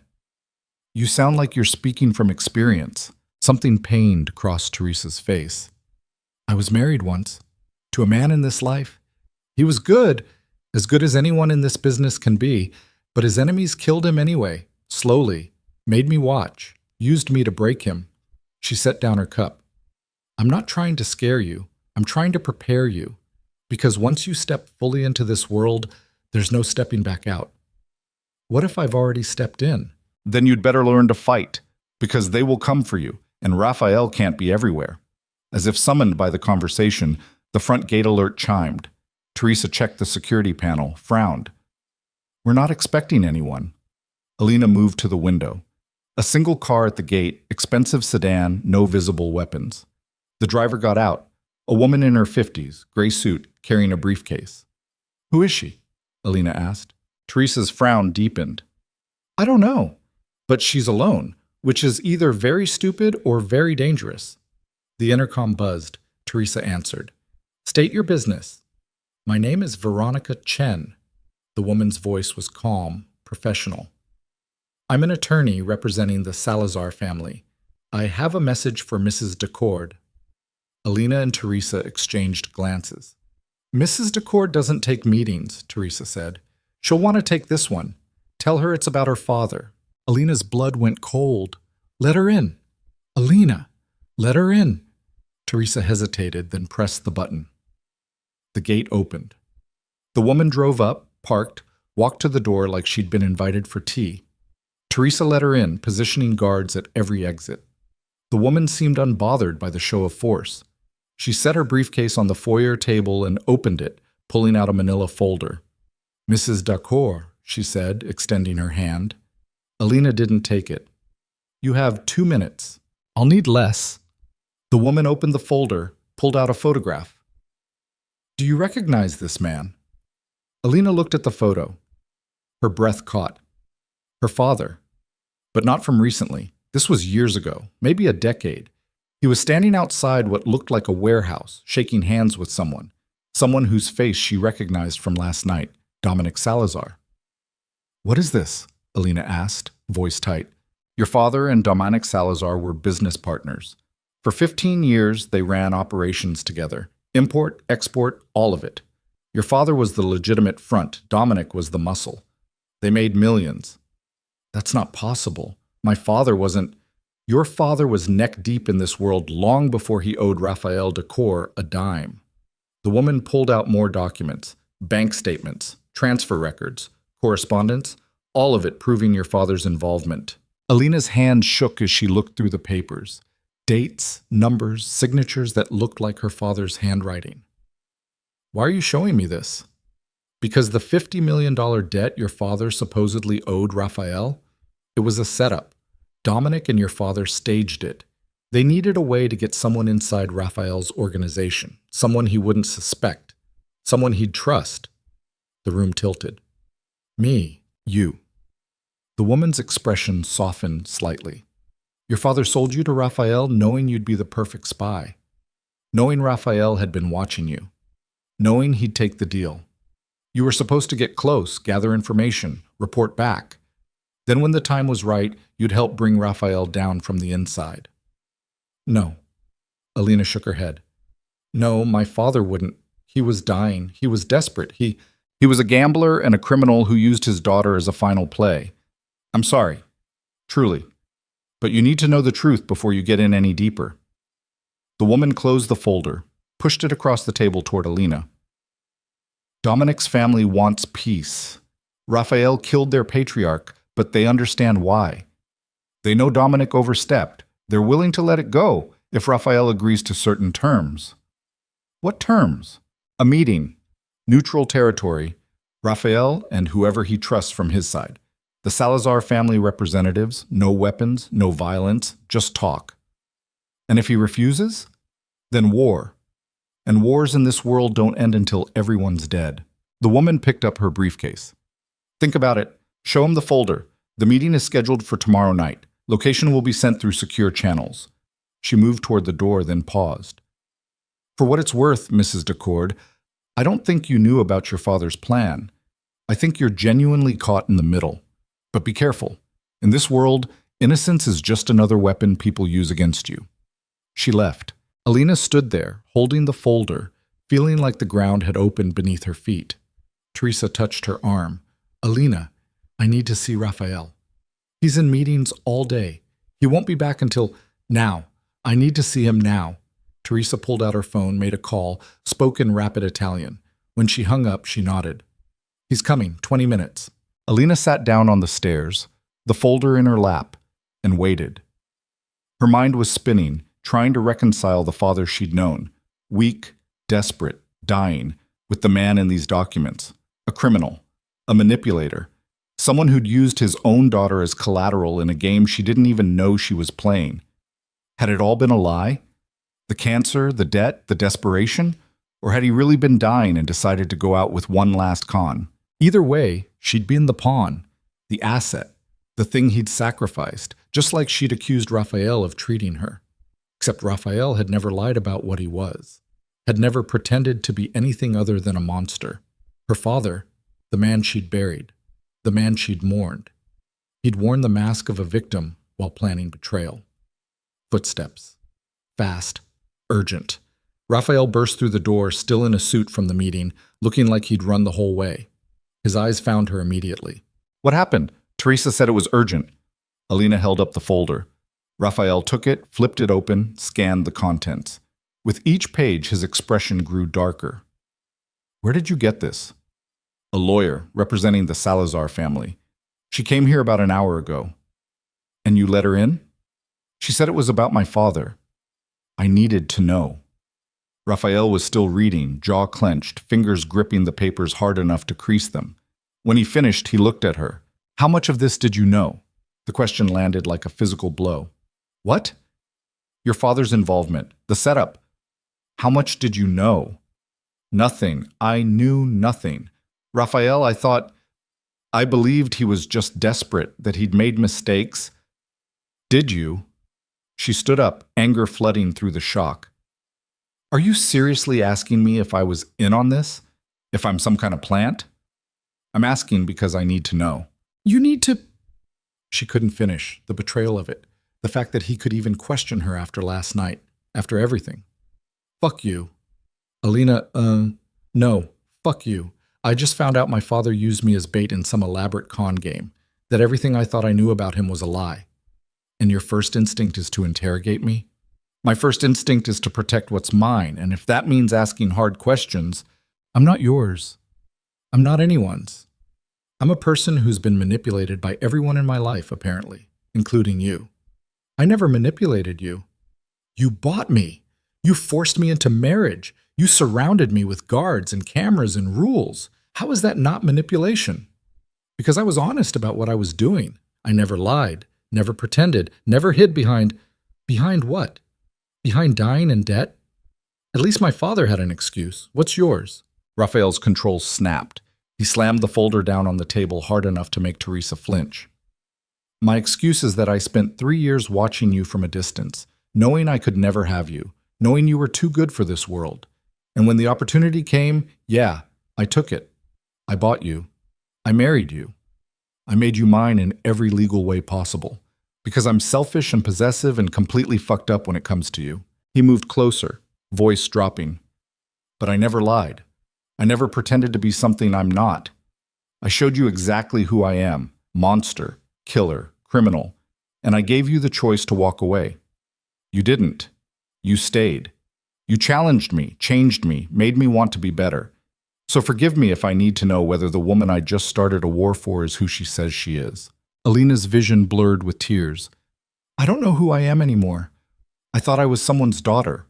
Turns out I was someone's weapon. I thought I was your prisoner. Turns out I might be your... She couldn't say it, couldn't make herself that vulnerable. I don't know what I am to you. Raphael's expression cracked. He reached for her, pulled her against his chest, one hand in her hair, the other wrapped around her waist. You're everything, he said roughly. You're the only real thing in my life, and that terrifies me. Because if I'm wrong about you, if this is all part of some deeper game, it'll destroy me, completely. Alina pressed her face against his shoulder and let herself cry. For her father, for the lies, for the impossible situation she'd found herself in. Raphael held her through it, solid and steady, anchoring her. When she could finally speak, she pulled back enough to look at him. I didn't know about any of it. I swear. I believe you. Do you? Really? Yes. Because if you were playing me, you're the best actress I've ever seen. And I've seen the best. He wiped tears from her face with his thumb. The meeting. Tomorrow night. You're coming with me. Raphael, non-negotiable. If the Salazars want peace, they can make their case with you present. If they want war, better to know now. And if it's a trap, then we spring it together. Alina looked down at the folder, at the evidence of her father's betrayal. He used me, sold me, planned for me to destroy you. Yeah. And you still want me here? Raphael tilted her chin up, making her meet his eyes. Your father's sins aren't yours. His plans aren't your responsibility. You're not him, Alina. You're nothing like him. How do you know? Because he saw you as a tool. I see you as a person. He gambled with your life. I'd die before I let anyone hurt you. He lied to you for years. I'm telling you the truth right now. I love you. Completely, dangerously, in ways that probably violate several ethical standards. The confession hung there, raw and unvarnished. That's the first time you've said it, Alina whispered. I've been saying it since I put that ring on your finger, just not with words. She kissed him, hard and desperate and clinging. Raphael kissed her back like she was oxygen. When they broke apart, she said, Tomorrow night, the meeting. I'm coming, not because you ordered it, because I choose it. Good. And Raphael, She swallowed hard. I think I love you too, even though it's insane, even though we're probably both going to hell for it. Already there, he said. Might as well enjoy the company. They stood there in the foyer holding each other, while Teresa quietly collected the folder and disappeared, giving them privacy for their shared ruin. Outside, storm clouds gathered. Tomorrow's meeting would change everything. But right now, in this moment, they had each other. And in a world built on violence and lies that felt like the only truth worth holding on to, even if it killed them both. The meeting was set for midnight at a decommissioned shipping terminal on the edge of the harbor. Neutral ground, according to the Salazar family. Far enough from Raphael's territory that he couldn't claim home advantage. Close enough to the city that running would be difficult if things went wrong. Raphael spent the day preparing like he was going to war. Alina watched him move through the house, making calls, positioning people, running scenarios. He'd assigned 4 guards to her specifically, her own security detail, he called it. She called it a cage with legs. You don't trust me to just sit in the car? She asked when he explained the plan for the 3rd time. I don't trust anyone not to grab you the second my back is turned. So I'm bait. You're leverage. There's a difference. Not from where I'm standing. Raphael stopped pacing and looked at her. They were in his office, late afternoon sun slanting through the windows, turning everything gold. He looked exhausted. If this goes wrong, it won't. If it does, he continued, I need you to promise me something. What? Run. Don't try to help. Don't try to negotiate. Don't do anything heroic. Just run. Teresa has escape protocols, money, documents, contacts. She'll get you out of the country. Alina crossed her arms. And leave you to die? That's your plan? My plan is to keep you alive. Our plan should be to both stay alive. Alina, no. I'm not making that promise. We go in together, we come out together. That's the deal. Raphael moved to her, framed her face with his hands. You're the most stubborn person I've ever met. You bought a woman and expected her to be compliant? Poor research on your part. He kissed her, soft and lingering, like he was memorizing the taste. When he pulled back, his eyes were dark. If anything happens to you because of me, because of this meeting, then we'll handle it, together. Stop acting like I'm some fragile thing you need to protect. You're the only thing I need to protect. Then protect yourself too, because if you die trying to save me, I'll find a way to bring you back just so I can kill you myself. That earned her a ghost of a smile. Noted. Osham. They left at 11. 3 vehicles this time. Raphael and Alina in the middle SUV, guards front and back. The city slid past, dark and watchful. Alina's hands were steady on her lap, but her pulse was hammering. She'd changed into dark jeans, boots, a black jacket that Teresa had provided. Practical clothes. Running clothes, if it came to that. Raphael sat beside her, one hand resting on her knee, the other checking his phone. He'd been getting updates all day. Intelligence on the Salazar family, background on their new leadership, analysis of their likely strategy. They're bringing Victoria Salazar, he said without looking up. Dominic's daughter. 32, Stanford MBA, Spent 5 years in legitimate business before her father pulled her back into the family. She's smart, dangerous, and she blames me for making her an orphan. Is she wrong? No. But understanding her position doesn't mean I trust it. The terminal came into view. Chain link fencing, skeletal cranes, shipping containers stacked like building blocks. The SUV slowed at the entrance. A man in a suit stepped out of the shadows, checked the vehicle, waved them through. They parked in a clearing between containers. The other two SUVs positioned themselves at angles, blocking escape routes, creating a perimeter. Raphael's phone buzzed. "They're here," he said. Two vehicles approached from the opposite direction. Expensive sedans, not SUVs. A statement. "We're not preparing for war, we're here to talk." They parked 20 feet away. Victoria Salazar emerged first. She was nothing like Alina had expected. Petite, maybe 5'4", with dark hair pulled back severe, wearing a gray suit that probably cost more than most people's cars. But it was her eyes that made Alina's breath catch. Cold, calculating, absolutely devoid of fear. She had 3 people with her. An older man who looked like a lawyer, a woman in her 50s who moved like security, and someone Alina didn't recognize, a younger man, maybe late 20s, with the kind of face that belonged in movies. Raphael opened his door, looked at Alina. "Stay close." They got out together. Raphael's guards fanned out, not aggressive, but ready. Victoria's people mirrored them. Everyone armed, everyone tense, everyone waiting for someone to make the first wrong move. "Mr. Diacor," Victoria said. Her voice was clipped, precise, East Coast educated. "Thank you for coming." "Ms. Salazar, my condolences for your father. Are they genuine?" "No, but they're polite." Victoria's mouth twitched, almost a smile. "Fair enough." Her eyes shifted to Alina. "Mrs. Decord, I've heard interesting things about you." "All lies, I'm sure." "On the contrary, I heard you convinced Raphael to show mercy. That's remarkable. My father spent 30 years in this business and never managed that trick. Your father tried to make me watch an execution. Maybe his approach was flawed." "Maybe." Victoria gestured to the space between the vehicles. "Shall we? I'd prefer to have this conversation without firearms pointed at each other's heads." They moved to neutral ground.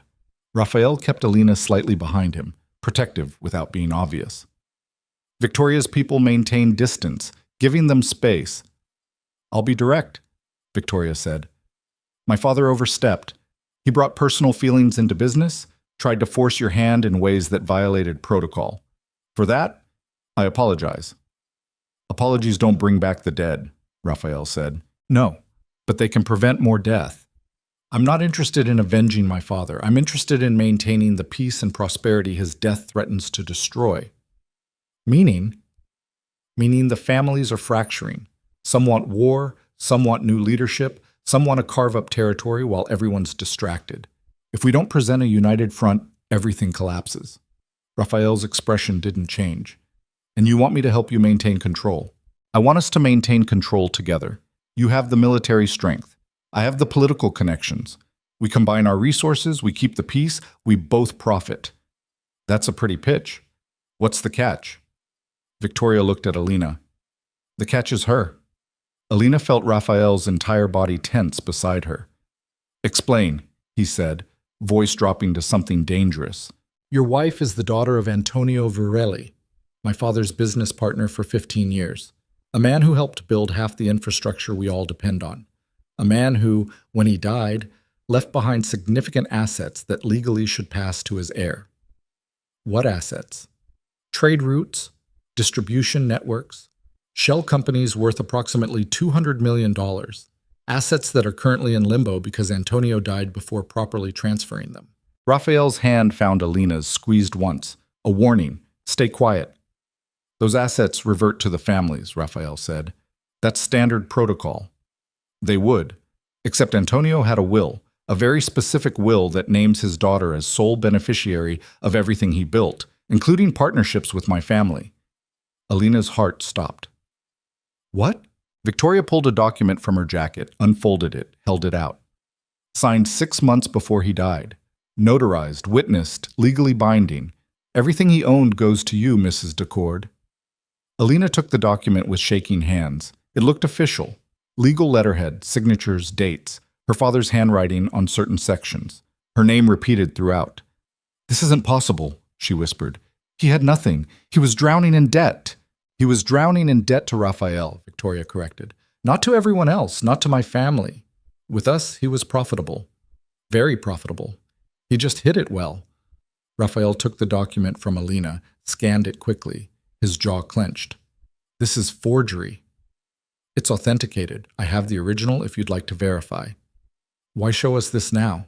"Because it changes everything." Victoria's eyes were sharp, predatory. "Mrs. Diacor isn't just your wife. She's a major player in this world, whether she knows it or not. She owns infrastructure, territory, partnerships, which means she has value beyond being Raphael Decord's possession." "I'm not his possession," Alina said, finding her voice. "Aren't you? He bought you, married you, keeps you locked in his fortress. Seems like possession to me." "Victoria," the lawyer beside her said quietly, "perhaps we should—" "No, she needs to hear this." Victoria looked directly at Alina. "You have options, Mrs. Decord. You can stay with Raphael, let him control your assets, remain his pretty caged bird, or you can claim what's yours. Take your seat at the table. Become a power in your own right." "By doing what exactly?" Alina asked. "By divorcing him, dissolving the marriage that gives him legal control over you and your assets. Then partnering with my family instead. We'll protect you, support you, help you build something real, not a prison, an empire." The words landed like bombs. Alina felt the ground shifting under her feet. Raphael's voice was ice. "You came here to offer peace, and you're trying to steal my wife." "I'm offering your wife freedom. There's a difference." "She's not interested. Let her speak for herself." All eyes turned to Alina. She stood there holding a document that said her father, the man she'd thought was weak, desperate, dying, had actually been running a criminal empire worth hundreds of millions, that she was heir to something she'd never known existed. "I need time," she said finally, "to process this, to verify." "Of course," Victoria said smoothly. "Take all the time you need. But understand, the families won't wait forever. They'll want to know who controls Antonio's assets. If you don't claim them, someone else will. And it won't be pretty." Raphael stepped forward, putting himself between Victoria and Alina. "This meeting is over." "Is it? Because I have one more thing to show you." Victoria nodded to the young man who'd come with her. He pulled out a tablet, tapped the screen, turned it around. Video footage. Security camera angle. Grainy but clear enough. It showed a warehouse, the same warehouse from last night before the shooting. Timestamp in the corner. 6 hours before the meeting.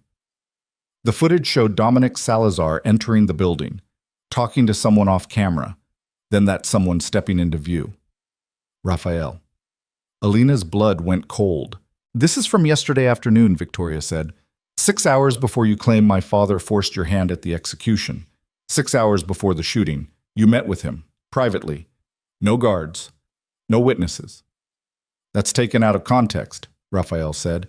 But Alina could hear something in his voice. Something wrong. "Is it?" "Because the audio's even better." Victoria tapped the screen again.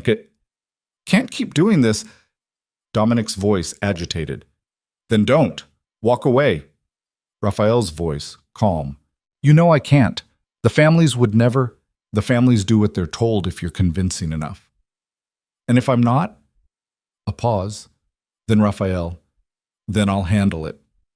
The video cut off. Alina stared at the screen, then at Raphael. "What is this?" "It's edited, manipulated." "The timestamp matches the metadata," Victoria said. "I've had 3 independent experts verify it. This is real. You met with my father hours before you killed him. You were planning something. We were discussing the council's concerns, nothing more." "Bullshit." Victoria's composure cracked slightly.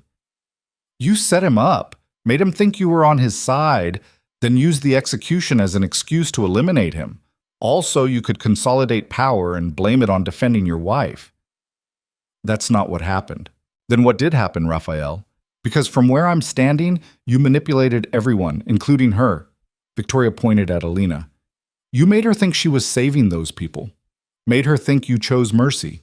But you'd already decided to kill my father. She was just cover. A convenient excuse to eliminate a rival and look noble doing it.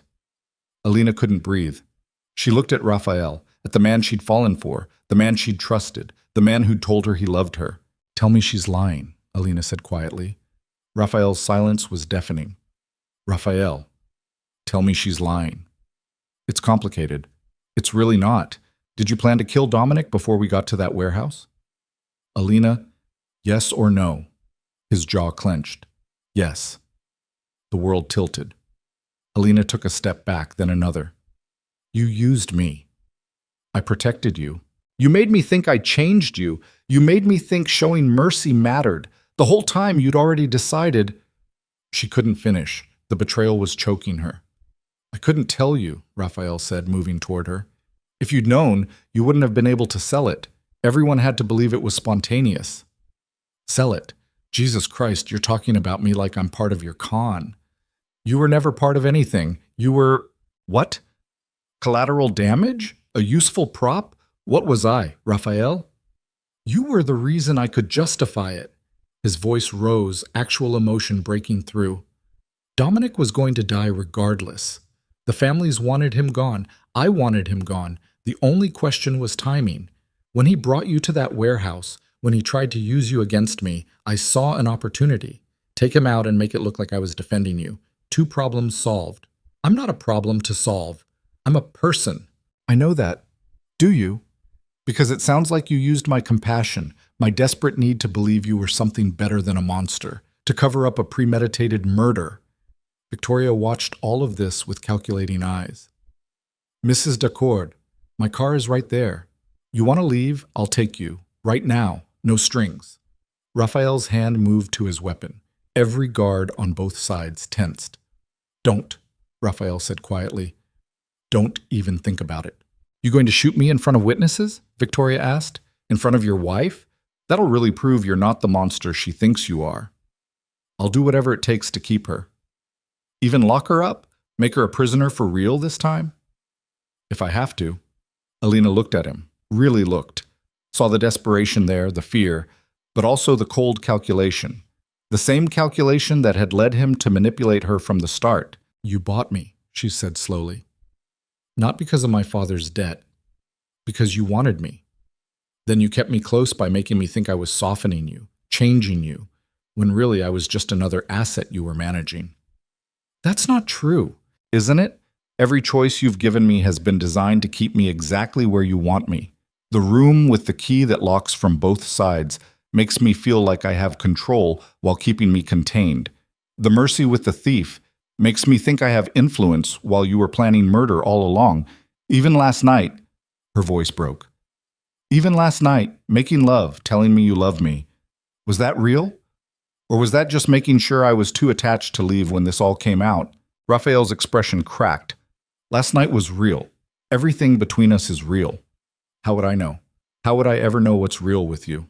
Because I'm telling you, I love you, completely, destructively, in ways that make me a worse person and a better man simultaneously. Love doesn't manipulate. Love doesn't use. Love does whatever it takes to survive." He was yelling now, control completely gone. "You think I don't know I'm fucked up? You think I don't know I'm doing this all wrong? I've never loved anyone before. I don't have a blueprint. I just know that I would burn this entire world to ash before I let you go."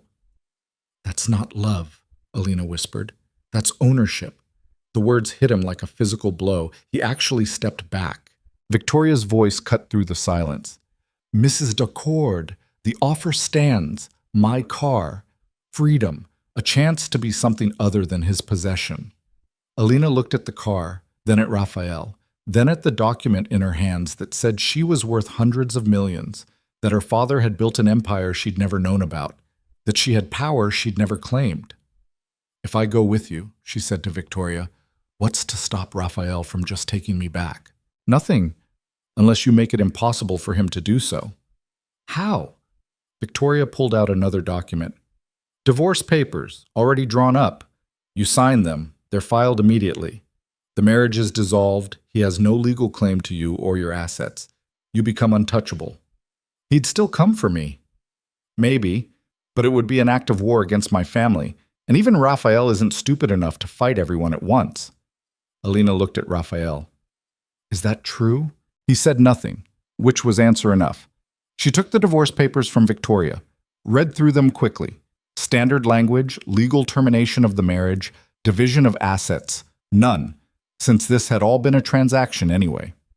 You signed those, Raphael said quietly, and you're declaring war on me. No, I'm declaring independence from you. Same thing. To you, maybe. She looked at him, this man who'd bought her, manipulated her, claimed to love her while using her as a prop. Did you ever actually want me to choose you? Or did you just want me to have no other options? I wanted you safe. That's not an answer. Raphael's hands clenched at his sides. You walk away now. I can't protect you. Maybe I don't need your protection. Maybe I need my own power. Alina, did my father actually owe you $50 million? Or was that a lie too? The question hung there. Raphael's silence was answer enough. Jesus, Alina breathed. It was all fake. The debt, the transaction, the whole thing. You just wanted me and you created a scenario where I had no choice but to come to you. I paid your father $50 million. The debt was real. For what? For you? No hesitation, brutal honesty. I paid him $50 million to let me marry you. He accepted. That made it a business transaction. That makes it human trafficking. I prefer to think of it as aggressive courting. The absurdity of it, the clinical way he described buying a human being, made something inside Alina snap. She laughed, high and sharp and broken. You're insane. You're actually insane. I'm in love with you. Those aren't mutually exclusive. She looked down at the divorce papers in her hand, then at Victoria. If I sign these, what happens? You come with me. We get you somewhere safe. We start the process of transferring your father's assets to your name. Then we figure out what you want to build. And Raphael? Becomes a problem we manage, together. Alina turned to Raphael one more time. Last chance. Tell me the truth. All of it. Why you really wanted me. What your actual plan was. No manipulation, no spin, just honesty. Raphael looked at her with something raw in his eyes. I saw you 3 years ago and became obsessed. I watched you, studied you, told myself it was just reconnaissance. When your father came to me desperate for money, I saw an opportunity. I paid him to let me marry you, fabricated the debt to make it look legitimate, then designed every aspect of your captivity to make you dependent on me while feeling like you had agency. The mercy with the thief, the shooting at the warehouse, every moment of vulnerability I showed you, calculated to make you feel like you were changing me when really I was just learning how to keep you. The clinical confession was somehow worse than a lie. But, he continued, voice rougher, somewhere in all that calculation, it stopped being an act. Somewhere between you challenging me and kissing me and making me want to be someone I'm not, I actually fell. For real. Completely. And now I don't know how to separate the manipulation from the truth, because they're so tangled up, I can't find the line anymore. Alina stared at him. That's the most honest and most horrifying thing anyone's ever said to me. I know. And you still think I'd stay? I think you love me despite knowing better. I think you feel the same thing I do, this impossible pull that doesn't make sense but won't go away. I think you're terrified and furious and heartbroken, but you're not indifferent. And indifference is the only thing I couldn't survive. He was right. God help her. He was right. Even now, knowing everything, she felt it. That pull, that connection, that devastating need. But she also felt something else. Anger, betrayal. And underneath it all, a spark of something new. Power. She looked down at the documents in her hands. Her father's will. The divorce papers. 2 pieces of paper that could change everything. Victoria, she said slowly, if I sign these divorce papers and claim my father's assets, what kind of power are we talking about? Enough to make you one of the major players in this world. Enough that people like Raphael would have to negotiate with you, not own you. And your family would support that? We'd prefer to partner with you rather than fight you, but yes, we'd support it. Alina's mind was racing. All her life she'd been powerless. Her father's daughter, then Raphael's wife, always someone's appendage, never her own person. But if what Victoria was saying was true, If her father had actually built something substantial, she could take it, she could claim it, she could become something other than a victim. But it would mean walking away from Raphael, the man who'd bought her, used her, manipulated her, but who'd also shown her glimpses of something real, something broken and desperate and achingly human. The man she'd fallen for, despite every rational thought screaming at her to run. She looked at him, really looked, saw the fear in his eyes, the desperation, the love that was so twisted up with possession she couldn't tell where one ended and the other began. "If I sign these papers," she said quietly, "is there any version of us that survives?" Raphael's voice was rough. "I don't know. That's not an answer. It's the only honest one I have." Alina took a pen from Victoria, held it over the divorce papers. "Don't," Raphael said. Not a command, a plea. "Give me a reason not to." "Because I love you." "You love owning me." "I love you. They're separate things." "Are they?" "I'm trying to make them separate. I'm trying to be better. But I don't know how to do this without control. Without knowing you're safe, you're mine, you're—" He stopped, swallowed hard. "I'm broken, Alina, I know that. But you're the only person who's ever made me want to fix it. Wanting isn't the same as doing. I know, but it's a start." She looked at the papers, at the pen, at the signature line that would end this marriage and start something new. Then she looked at Raphael and saw something that made her pause. Tears. Actual tears in his eyes. Not falling, but there, this man who'd killed without hesitation, who'd built an empire on violence, who'd manipulated her from the start, was crying. "Please," he whispered, "don't." Alina's hand shook. Victoria leaned in. "Mrs. Decor, whatever you're feeling for him, Stockholm Syndrome, trauma bonding, misplaced compassion, it's not real. You've known him for weeks. He's kept you prisoner, controlled every aspect of your life. That's not love, that's captivity with better furniture. You don't know what I feel. I know what he is. I've dealt with men like him my whole life. They don't change. They just get better at hiding what they are." Alina looked from Victoria to Raphael and back again. Two choices. Two futures. Stay with Raphael, the man who'd bought her, the man who'd lied, but also the man who'd shown her something raw and real and desperately human. The man who'd killed for her, chosen her, made her feel seen in ways no one ever had. Or walk away, claim her power, build something new, become someone in her own right instead of someone's possession. Both options terrified her. Both options felt like losing something vital. The pen was still in her hand, the papers still unsigned. "I need time," she said finally. "How much time?" Victoria asked. "I don't know, more than this. More than a midnight meeting in a shipping yard with guns pointed at each other. The families won't wait. Then they'll have to learn patience." Alina set down the pen, kept the papers. "I'll make my decision, but not here. Not now. Not like this." Raphael's relief was visible. "Thank you." "Don't thank me. I haven't decided anything yet." "But you didn't sign." "I also didn't tear them up. Don't confuse hesitation with loyalty." Victoria's expression hardened. "If you go back with him, he'll never let you leave again. You understand that, right? This is your one chance." "Maybe. Or maybe I need to understand what I'm choosing before I choose it. Either way, it's my choice. Not yours, not his, mine." She turned to Raphael. "I'm going back to the house. Alone. I need space to think." "Alina." "Alone, Raphael. That's non-negotiable. You want any chance of me staying? Give me room to breathe." His jaw clenched. She could see him fighting every instinct. Finally, he nodded. "Okay." "Really?" "Really. I'll have the guards take you back. I'll stay here, finish this meeting, handle the fallout. You'll have the house to yourself until I return." It was such a small concession, a few hours alone. But from Raphael, it felt monumental. "Thank you," she said quietly. She walked back to the SUV, clutching the documents like lifelines. The guards opened the door for her. She climbed in, closed it, and for the first time since this nightmare began, she was alone with her thoughts. As the SUV pulled away, she looked back through the rear window. Raphael stood there watching her go, surrounded by armed men, lit by harsh security lights, looking more alone than she'd ever seen him. She turned away before the image could soften her resolve. The drive back was 40 minutes of silence. The guards didn't speak. The radio stayed off. Alina sat in the back seat, staring at the documents in her lap, trying to process everything.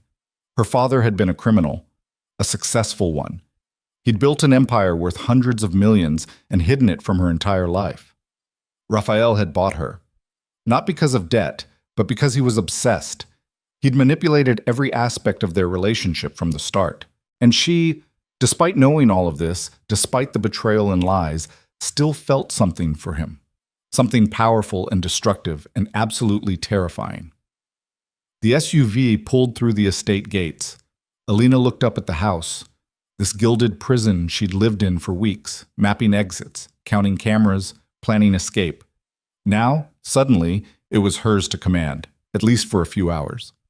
She went inside. Teresa was waiting. "Mrs. Dacord, can I get you anything?"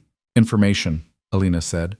"About my father, about his business with the Salazar family. Everything you know." Teresa's expression shifted. "Mr. Dacord said you might ask." And he said to tell you the truth, all of it." She gestured toward the library. "This way." They went to the library. Teresa pulled a file from a locked cabinet behind the desk, set it in front of Alina. "Your father and Dominic Salazar built the infrastructure most of the families use today. Distribution networks, money laundering systems, political connections. They were partners for 15 years, legitimate on paper, criminal underneath. Why didn't anyone tell me? Your father wanted you kept separate, clean.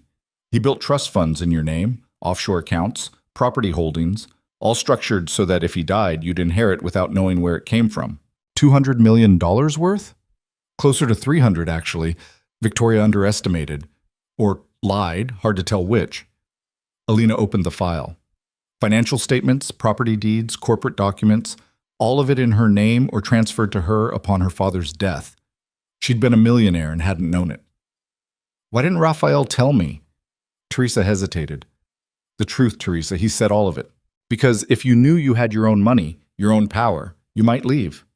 Keeping you dependent was part of keeping you close.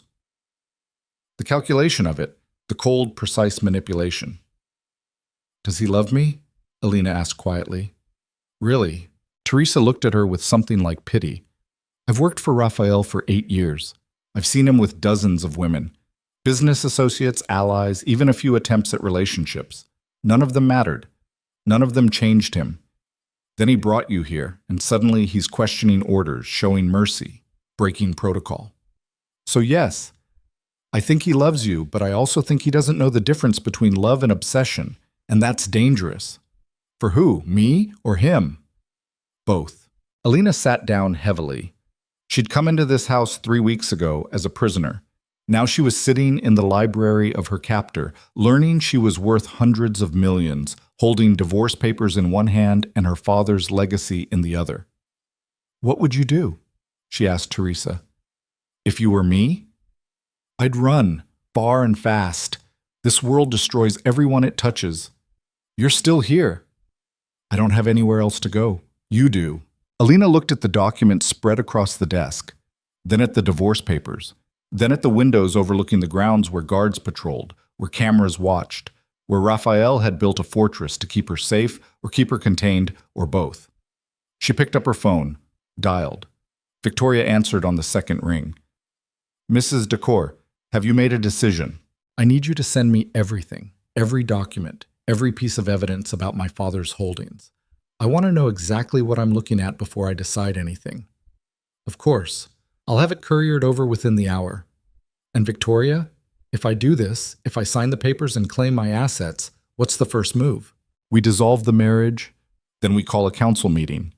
You take your seat as Antonio Varelli's heir. You claim your territory, your partnerships, your voice, and you make it clear that you're not someone's wife. You're a power in your own right. And Raphael becomes a colleague or an enemy. His choice.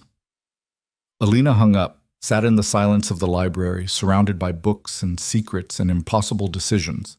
The door opened. She looked up, expecting Teresa. It was Raphael. He was covered in blood. Not his own, she realized as he stepped into the light. Someone else's. Splattered across his shirt, his hands, his face. He looked like he'd walked through a war zone.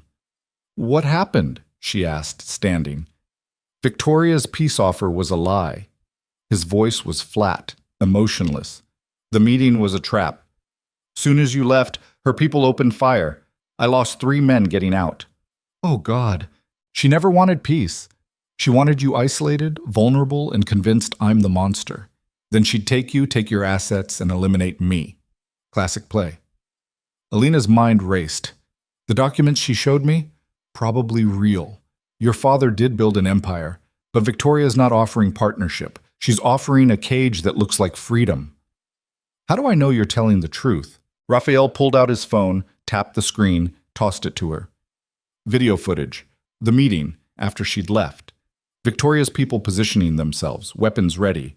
Then the shooting, chaos, bodies. Raphael's guards trying to protect him while he fought his way out. The timestamp matched. The violence was real. "She tried to kill you," Alina whispered. "She tried to remove the obstacle between her and $300 million. I'm just in the way." Alina sat down again, mind spinning. Everything Victoria had said, every offer, every promise, manipulation, just like Raphael's. Just different packaging. "So everyone's lying," she said numbly. "Everyone's using me. I'm just an asset to be traded between whoever's willing to kill the most people." Raphael moved closer, slowly, like approaching a wounded animal. "Not everyone. You manipulated me from the start." "Yes." "You bought me like property." "Yes." "You've lied to me about fundamental things." "Yes." "Then how are you different from her?"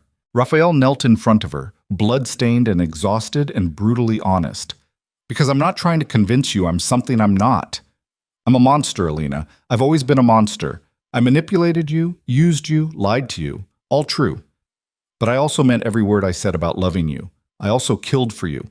I also chose you over alliances that kept me alive. And I'm also giving you the one thing Victoria never would, a real choice." He pulled the divorce papers from the desk where she'd set them, held them out. "You want out? Sign them. I'll let you walk away. I'll even protect you while you claim your assets, build your empire, become whatever you want to be. I won't fight you. I won't stalk you. I won't make you choose between freedom and survival." "Why would you do that?" "Because I love you enough to let you go. Even if it destroys me. Even if every instinct I have is screaming at me to lock you in a room and never let you see daylight again. You're not mine to keep if you don't choose to stay." Alina looked at the papers in his hands, at the blood on his shirt, at the exhaustion and pain and desperate sincerity in his eyes. "And if I stay, then we figure out how to build something real. No more manipulation, no more lies. Just 2 broken people trying to survive in a world that wants to destroy them both. That's not exactly a fairy tale ending. I don't deal in fairy tales. I deal in survival and truth. And the fact that I would rather die than lose you, but I'd rather let you go than keep you prisoner." Alina took the papers from him, looked at them. The signature line stared back. One signature. That's all it would take. End this marriage, claim her freedom, walk away from the man who'd bought her. Or stay. Choose this. Choose him. Choose the monster who loved her and the chaos that came with it. Her hand trembled as she picked up the pen. Raphael watched, silent, not breathing. She pressed pen to paper, and then the windows exploded. Gunfire erupted from everywhere at once. The library windows shattered, spraying glass. Bullets tore through books, furniture, walls. Raphael threw himself over Alina, shielding her as the world dissolved into violence. She felt him jerk, once, twice, bullets finding flesh. Felt his blood hot on her skin. "Stay down," he shouted over the noise. More gunfire, return fire from Raphael's guards, explosions somewhere outside. The house was under siege. Raphael pulled her behind the desk, grabbed a weapon from somewhere, started firing back. Professional, precise, even bleeding. His shirt was torn, blood spreading. "How bad?" Alina shouted. "Not fatal. Yet." The gunfire intensified. Someone was screaming. The lights went out, plunging them into darkness lit only by muzzle flashes. Raphael's phone buzzed. He checked it one-handed while firing with the other. "Fuck," he breathed. What? Victoria didn't come alone. She brought the council, all of them. This isn't an assassination. It's a hostile takeover. Of what? Everything. Me, you, your assets. They're not here to negotiate. They're here to end this. Another explosion rocked the house. Closer this time. They were breaching the perimeter. Raphael grabbed Alina's face, making her look at him. Listen to me very carefully. There's a safe room, sub-basement, behind the wine cellar. Teresa knows the code. You get there, you lock yourself in, you don't come out until you hear my voice. Understand?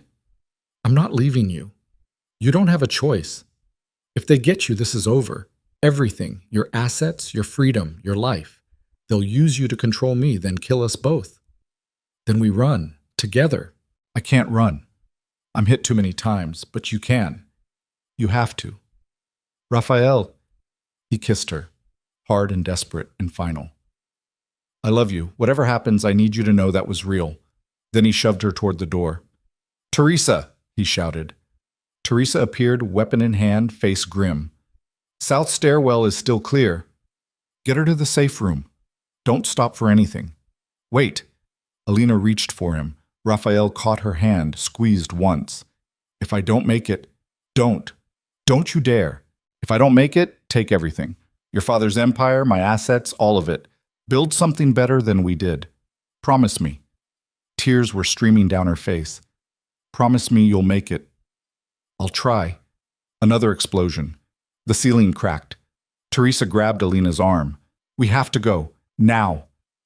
I love you, Alina said desperately. Raphael smiled, blood on his teeth. I know.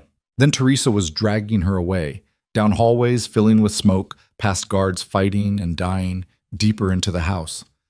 Alina looked back once and saw Raphael still firing, still fighting, covered in blood and surrounded by enemies. Then they turned a corner, and he was gone. Shit. The safe room was exactly what Raphael had described. Behind the wine cellar, hidden door, reinforced steel. Teresa punched in the code and shoved Alina inside. Lock it from the inside. Don't open it for anyone but Raphael or me. We'll use the code phrase, the debt is paid. Anything else, don't respond. Teresa, I need to go back. Help him. Just stay alive, okay? He's fought too hard to lose you now. Then she was gone. The door sealed with a hydraulic hiss. Alina was alone in the darkness. She fumbled for a light switch, found it. Fluorescent bulbs flickered to life, revealing a space maybe 10 by 12. Shelves with emergency supplies, medical kit, communications equipment, and monitors, security feeds from throughout the house. Alina moved to the screens, turning them on. The house was a war zone. Guards fighting in every corridor, bodies, blood, smoke. She found Raphael on one of the feeds. Third-floor hallway, back against a wall, firing with one hand while the other hung useless at his side. There were at least 8 hostiles advancing on his position. He was going to die. She was watching the man she loved die in real time, and there was nothing she could do. Her hand found the divorce papers, somehow still clutched in her grip. Crumpled now, stained with Raphael's blood. One signature. That's all it had taken to end this marriage. She'd been about to sign them when the windows exploded. She'd been about to choose freedom. Now, watching Raphael fight for his life, watching him bleed and struggle and refuse to go down, she realized something. She didn't want freedom from him. She wanted freedom with him. She wanted to build something together, not apart. Wanted to take her father's empire and Raphael's resources and create something that wasn't built on violence and manipulation and lies. But first, Raphael had to survive. And he wasn't going to. Not alone. Alina looked at the monitors, studied the layout. The hostiles were focused on Raphael, pushing toward his position. They weren't watching the stairwells, weren't covering their rear. She opened the medical kit, found bandages, adrenaline shots, painkillers, found a weapon, small caliber, maybe 8 rounds. Not much, but enough. She moved to the door, her hand on the keypad. Teresa had told her to stay. Raphael had ordered her to hide. But she'd spent her whole life following orders, being protected, being kept safe in cages of varying luxury. Maybe it was time to make her own choice. She punched in the code. The door hissed open. Alina stepped out into the war zone, weapon in hand, moving toward the stairs, toward Raphael, toward a future that was hers to claim or die trying. Behind her, on one of the monitors, the divorce papers lay abandoned on the floor of the safe room. Unsigned. She was done running. It was time to fight. The stairwell was dark, filled with smoke that burned Alina's throat with each breath. She moved up the stairs, weapon held in both hands the way she'd seen Raphael's guards do it, finger off the trigger until she had a target. Her heart was slamming against her ribs so hard she thought it might break through. Above her, gunfire echoed. Closer now.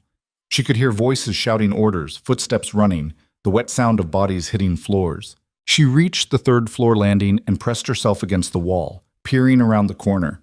The hallway was carnage. 4 bodies, Raphael's guards, she realized with a sick lurch, sprawled across the floor. Blood pooled under them, still spreading. The attackers had pushed through here, leaving the dead behind. Alina stepped over the bodies, trying not to look at their faces, failing. She recognized one, Marco, who'd driven her to the meeting tonight. His eyes were still open, staring at nothing. She forced herself to keep moving. The gunfire was coming from the east wing, Raphael's office. They'd cornered him there, cutting off his escape routes, hemming him in. Classic tactical approach. Contain the target, eliminate support, then finish the job. She came around another corner and found herself facing 2 men in tactical gear. They had their backs to her, focused on something ahead. Before she could think, before fear could paralyze her, muscle memory from weeks of watching Raphael's guards took over. She raised the weapon, aimed for center mass like she'd seen them do, fired. The recoil shocked her, harder than she'd expected, the sound deafening in the enclosed space. Her first shot went wide, punching into the wall, but the second caught one of the men in the shoulder, spinning him around. His partner turned, weapon coming up. Alina fired again. 3 shots, fast and panicked. 1 missed. 1 hit his vest. The third caught him in the throat. He went down choking, clutching at the wound, blood pumping between his fingers. The first man was struggling to raise his weapon with his good arm.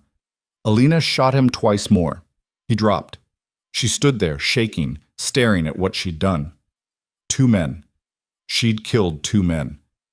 The reality of it tried to crash over her, the weight, the horror, the irreversible nature of those triggers' pulls. But she couldn't afford to process it. Not yet. Not while Raphael was dying somewhere ahead. She stepped over the bodies and kept moving. Raphael's office door was ahead, partially open, bullet holes punched through the wood. She could hear movement inside, low voices, someone giving orders. Bleeding out. Just wait. He's got maybe 5 minutes. Victoria wants confirmation. Put one in his head. He's still armed. You go first. Fuck you. You go. Alina's breath caught. They were waiting for Raphael to die, playing it safe rather than risk another assault. She looked at her weapon. 3 rounds left, maybe 4. Not enough to take on multiple hostiles in a direct fight. But she didn't need to win. She just needed to give Raphael an opening. She pulled the fire alarm. The sound was immediate and ear-splitting, shrieking through the hallway, disorienting everyone. The voices inside the office shouted in confusion. She used the chaos to move, slipping through the door low and fast. The office was destroyed. Furniture overturned, windows blown out, bullet holes everywhere. 3 men in tactical gear were positioned around the room, weapons trained on Raphael's last position, behind his overturned desk. Raphael was there, slumped against the desk, weapon loose in his grip, blood soaking through his shirt in too many places. His eyes were closed. He looked dead. The alarm kept screaming. One of the tacticals shouted over the noise, "Kill the alarm!" Another moved towards the wall panel. Alina shot him in the back. The other 2 spun toward her, weapons coming up. She dove behind a filing cabinet as bullets tore into it, shredding metal, punching through. She felt heat as one passed close enough to singe her hair. Return fire came from Raphael's position. His eyes were open. He was moving, injured and slow, but moving, firing with brutal precision. One tactical went down with a shot to the head. The third tried to return fire at both targets, caught between 2 threats. Raphael shot him twice. He dropped. Silence except for the fire alarm still wailing. Alina stood on shaking legs. Raphael was looking at her, expression somewhere between shock and fury, and something else she couldn't name. "What the fuck are you doing here?" he shouted over the alarm. "Saving your life, apparently." "I told you to stay in the safe room." "Yeah, well, I'm bad at following orders." She moved to him, dropping to her knees, assessing the damage. He'd been shot at least 4 times, shoulder, side, thigh, and somewhere in his torso that was bleeding the worst. His face was gray, lips pale, shock setting in. "You're dying," she said. "Not yet." "Close enough. We need to get you medical. We need to get out of this house. Victoria's people are still in the building. More coming. This was the advance team." "How many more?" "Too many." Alina looked around frantically. The office had a balcony, dangerous but possible. The hallways were compromised. The main stairs would be swarming with hostiles. "Can you walk?" Raphael tried to stand, made it halfway, collapsed back against the desk. "Not quickly. Then I'll help you." "Alina, shut up. Save your strength." She pulled his arm over her shoulders, braced herself, lifted. He was heavy, dead weight, his blood soaking into her clothes, but adrenaline gave her strength she didn't know she had. They made it 3 steps before the door burst open again. 5 more tacticals poured in, weapons up. Raphael raised his gun with his free hand, but his grip was weak, his aim wavering. "Don't," the lead tactical said. "You're done, Decord. Drop it." "Fuck you. Drop it or we kill her first and make you watch." Raphael's hand shook. He looked at Alina. Something passed between them. Understanding, resignation, love wrapped in desperation. He dropped the gun. "Smart choice." The tactical gestured. 2 of his men moved forward, grabbed Raphael, ripped him away from Alina. He tried to fight, but he was too weak, too injured. They slammed him to the ground face first. He grunted in pain. "Stop!" Alina shouted. "He needs medical attention. He needs a body bag." The tactical turned to her. "You're Alina Varelli?" "D'accord, Alina D'accord." "Not for long. Victoria's got divorce papers all drawn up. You're going to sign them, nice and legal. Then you're going to transfer all your daddy's assets to the Salazar family. Easy, simple, everyone wins." "And if I refuse?" The tactical pressed his boot into Raphael's back, right over one of the bullet wounds. Raphael's body arched, a scream tearing from his throat. "Then we hurt him until you agree. We can do this for hours, days if necessary. Eventually you'll sign. Question is how much you let him suffer first."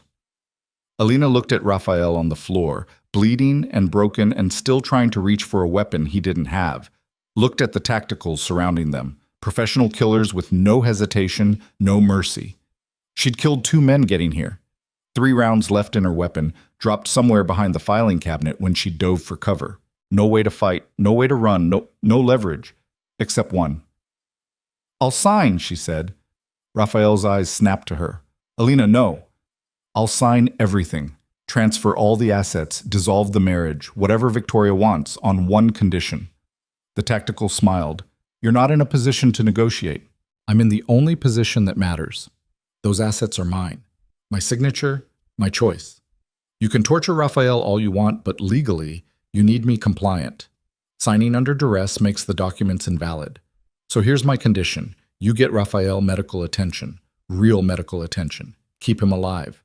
Then I sign." "We could just force your hand, literally. Try it. See how steady your signature looks with broken fingers. See how well that holds up in court when the families contest it.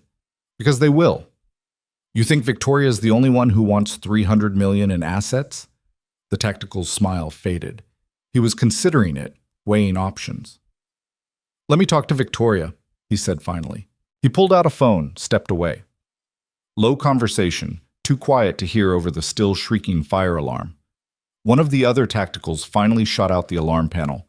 Blessed silence fell. Raphael was breathing hard, each breath wet and labored. "Don't do this," he whispered. "I'm saving your life." "You're signing it away. Everything your father built, everything that gives you power." "I don't care about power. I care about you not dying on this floor." "Alina, we can rebuild, get new assets. I can't rebuild you." Something in his expression broke. "You're going to regret this." "Probably, but I'll regret it with you alive." The tactical came back. "Victoria agrees. Medical team is en route. They stabilize him. You sign. Deal?" "Deal. But I see the doctors first. Verify they're real. Then I sign in front of witnesses, legal and binding." "You drive a hard bargain for someone with no cards." I have the only card that matters. My signature. Use it or lose it. The tactical nodded, spoke into his radio. Bring the medics. We've got a deal. Judge Sam. The medical team arrived 10 minutes later. Real doctors, Alina verified by checking credentials, asking questions, watching them work. They stabilized Raphael with professional efficiency, stopped the bleeding, started IV fluids, pumped him full of pain medication and antibiotics. He needs a hospital, the lead doctor said. These are field repairs.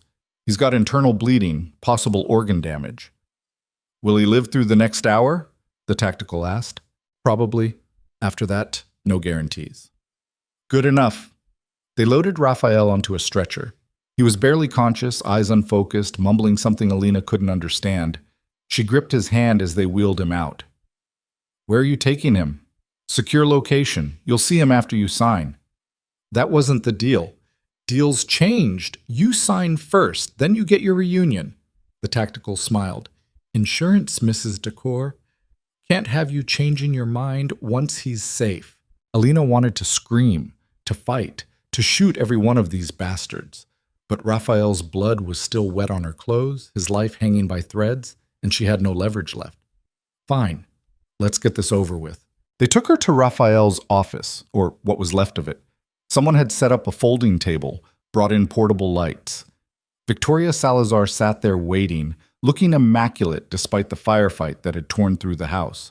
She had the documents ready, multiple copies, witnesses standing by. Mrs. Decor, she said pleasantly, so glad we could come to an arrangement. Where's Raphael? Being treated, as promised. Now shall we? She pushed the documents forward. Divorce papers first.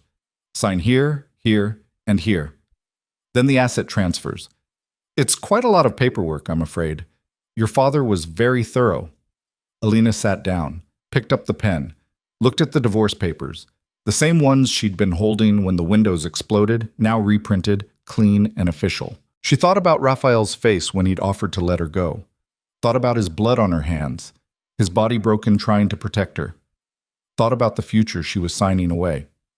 Then she thought about him dying alone in some secure location while she fought over papers. She signed the divorce papers.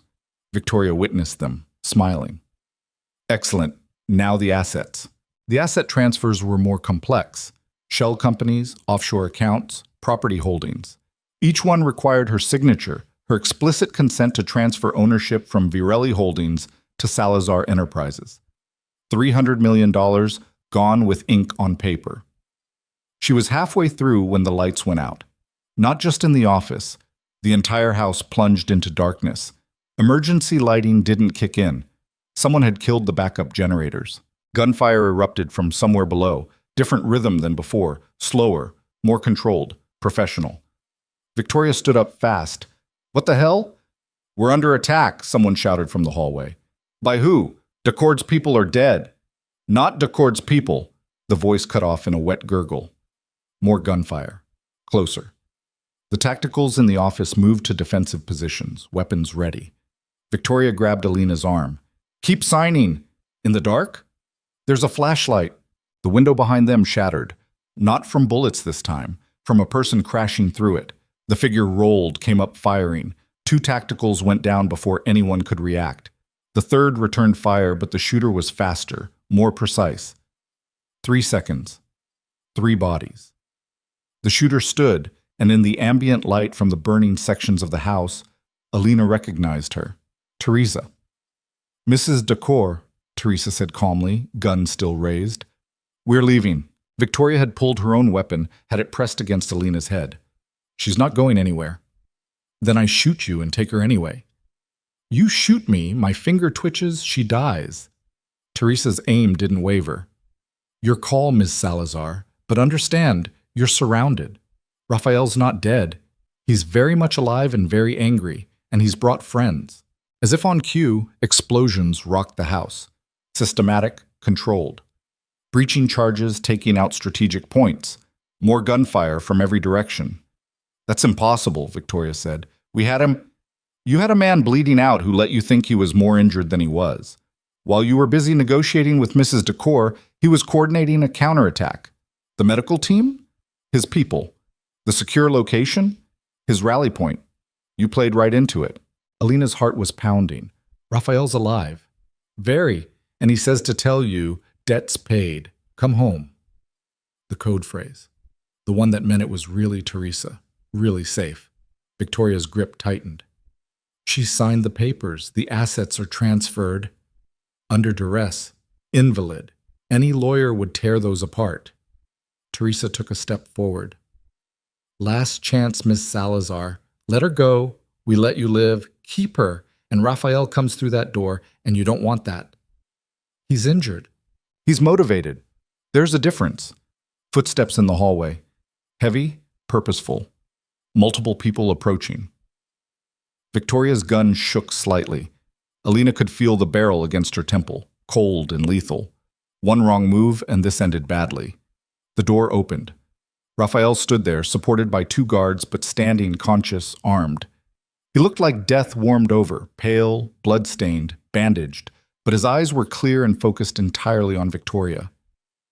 Let her go, he said quietly. Or what? You'll kill me? You're barely standing. I don't need to stand to pull a trigger. He raised his weapon. Ask yourself, can you shoot her and turn to shoot me before I put 3 rounds through your skull? Because I've done the math. You can't. This is insane. You should be dead. I've been shot before. I know how to compartmentalize. Now, last time, let her go. Victoria's hand trembled.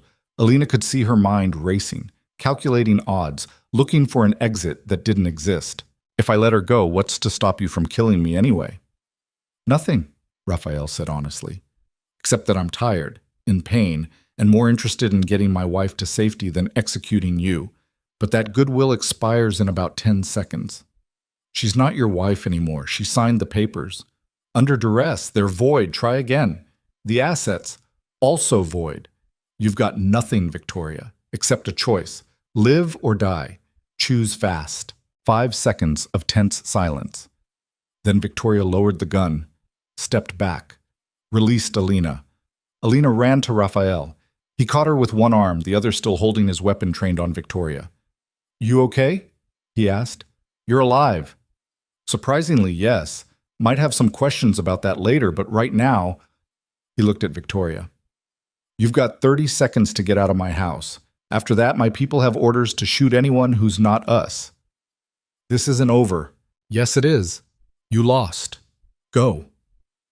Victoria looked at the unsigned asset transfers on the table, at Alina, at Raphael. Then she turned and walked out, her remaining people scrambling to follow. The moment she was gone, Raphael's knees buckled. Alina and Teresa caught him, eased him to the floor. How bad? Alina asked. Bad enough. The medical team did good work, but I'm running on adrenaline and spite. Probably need an actual hospital. The medics were really yours? Teresa's network. We had them standing by in case things went wrong. When you triggered the fire alarm and started shooting people, which we'll discuss later, by the way, I signaled them to move up the timeline. You used yourself as bait. I used myself as a distraction. There's a difference. He coughed, winced. Did you sign the divorce papers? Alina's stomach dropped. Yes, I'm sorry. I thought you were dying. They said they'd help you if I signed under duress. They're invalid. But legally, any contract signed with a gun to your head doesn't hold up. We'll contest it. You're still my wife in every way that matters. He looked at her, something soft in his expression despite the pain. Unless you want the divorce to stand. She should. After everything, the manipulation, the lies, the violence. She should want out. But sitting there with him bleeding on the floor of his destroyed office, she realized something. She'd had a chance to run. Multiple chances. The safe room, the papers, Victoria's offer. Every time she'd chosen him. Not because she had to, because she wanted to. I don't want the divorce, she said quietly. Raphael exhaled, relief visible. Good, because I'm pretty sure I'd die if you left. And I've been shot 4 times tonight. Don't need another wound. 5 times, Teresa corrected, pointing to his leg. Christ, really? Really. We need to move you, now, before infection sets in or you bleed out internally. They got him up, supported between Alina and 2 guards. The house was still burning in sections, still filled with smoke and bodies and the aftermath of war. But Raphael's people had secured the perimeter, were sweeping for remaining hostiles. They got him to a car, bulletproof SUV, medical supplies in the back. Teresa drove, fast and efficient, while Alina worked to keep Raphael stable. "Where are we going?" Alina asked. "Safe house, doctor I trust. Off-grid." Teresa glanced in the rear view. "You did good tonight, Mrs. Decor." "I killed people." "You saved Raphael. In this world, that's the same thing." Alina looked down at her hands, still stained with blood. Raphael's, hers, people she'd shot. She should feel horror, guilt, remorse. Instead, she felt numb. And underneath the numb, something hard and cold and new. Power. She'd walked into that house a captive. She'd left it having fought her way through a war zone, having negotiated with killers, having pulled a trigger and watched people fall. She wasn't the same person who'd been dragged to that chapel in a blood-stained dress.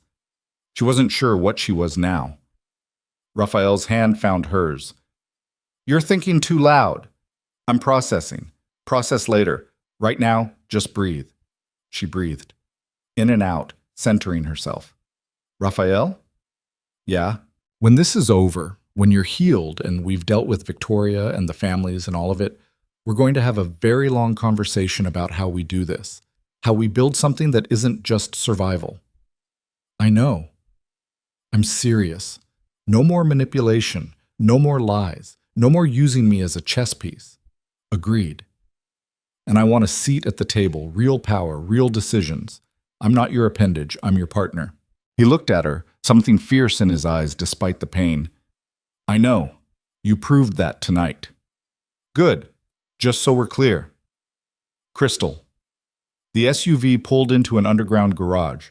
Teresa killed the engine. Medical team was already waiting, different people, but with the same professional competence. They got Raphael onto a gurney, started working immediately. Alina tried to follow, but Teresa held her back. "Let them work. He'll be okay. He's survived worse." "Has he?" 2 years ago, he took a knife to the gut and still ran 3 miles to safety. Man's too stubborn to die. Alina watched them wheel Raphael into a makeshift operating room, watched the doors close between them.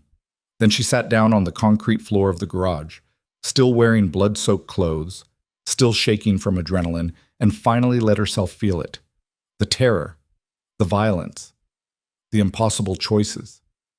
The fact that she'd killed people tonight and would probably have to kill more.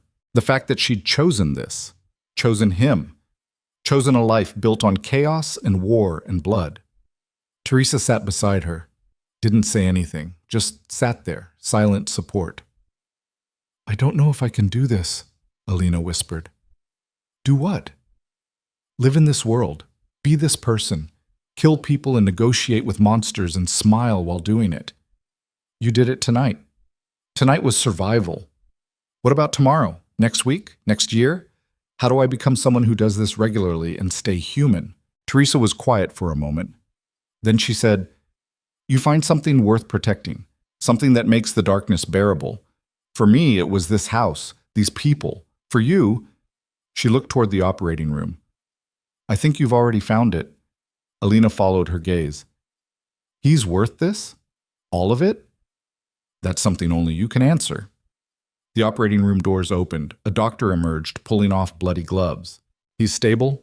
Repairs went well. He'll need time to recover, but he should make it." Relief crashed over Alina so hard she almost collapsed. "Can I see him?" "He's sedated. Probably won't wake for hours. But yes. Come on." She stood on shaking legs and followed him inside. Raphael lay on a hospital bed, hooked up to monitors, bandaged and pale, but breathing steadily. She moved to his side, took his hand, felt his pulse strong and steady under her fingers. "You stubborn bastard," she whispered. "You couldn't just stay down, could you?" His fingers twitched slightly. Maybe unconscious response. Maybe something more. She pulled a chair close, sat down, kept holding his hand. Hours passed. The doctors checked on him periodically. Teresa brought her water, food she couldn't eat, a blanket that didn't help with the cold she felt. Dawn came, gray light filtering through the high windows of the safe house. Raphael's eyes opened. He blinked slowly, focusing. saw her, smiled slightly. Hey, hey yourself. She squeezed his hand. How do you feel? Like I got shot 5 times and had field surgery in an underground garage. Accurate assessment. You stayed. Where else would I go? Safe. Far from here. From me. From all of this. Tried that. Decided I'd rather be here. He pulled her hand to his lips, kissed her knuckles. I'm a selfish bastard for being glad about that. Yes, you are. We'll add it to the list of things we need to work on. Long list? Extremely. Worth it? She looked at him, battered, broken, still holding her hand like she was his lifeline. Thought about the choice she'd made, the violence she'd committed, the future that waited for them, complicated and dangerous and absolutely nothing like the life she'd imagined. Yeah, she said finally. Worth it. Raphael's smile widened, then faded. Victoria's going to come back. She's not done. I know. The families are going to fracture. Some will side with her. Some will stay neutral. It's going to get uglier before it gets better. I know that too. And you're still staying? Alina thought about the unsigned asset transfers, about the $300 million in holdings her father had built, about the power that came with that money, those connections, that infrastructure. I'm staying, she said, but on one condition. Name it. We call a council meeting, all the families, and I take my seat as Antonio Virelli's heir, not as your wife, as a power in my own right. Raphael's eyes sharpened. You want to claim your father's empire. I want to claim what's mine. Then I want to use it to build something better than what he built, something that doesn't rely on violence and fear. That's a nice dream. It's a plan, and I'm going to need your help to execute it. My help? You have the military strength. I'll have the economic power. Together, we can reshape this world. Or at least try. Raphael looked at her like he was seeing her for the first time. You're serious. Completely. You know what that means? The target it puts on your back? The enemies you'll make? I've already got enemies. Might as well make them count for something. He laughed, then winced at the pain it caused. You're going to be terrifying when you come into your full power. Looking forward to it. So am I. He pulled her down gently, kissed her, soft and careful, mindful of injuries. When they broke apart, he said, partners then, in everything. Partners. No more manipulation. No more lies. Full transparency.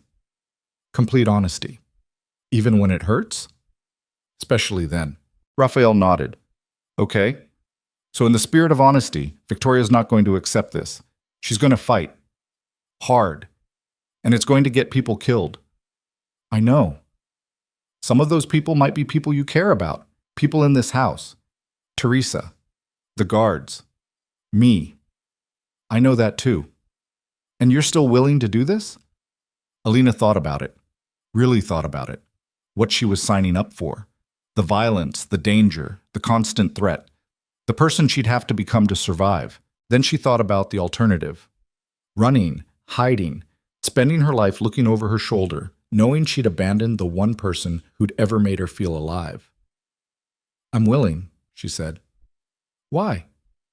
Because for the first time in my life, I'm choosing my own path. Not following someone else's plan, not being someone's pawn. I'm choosing this, choosing you, choosing to fight, and that's worth any price.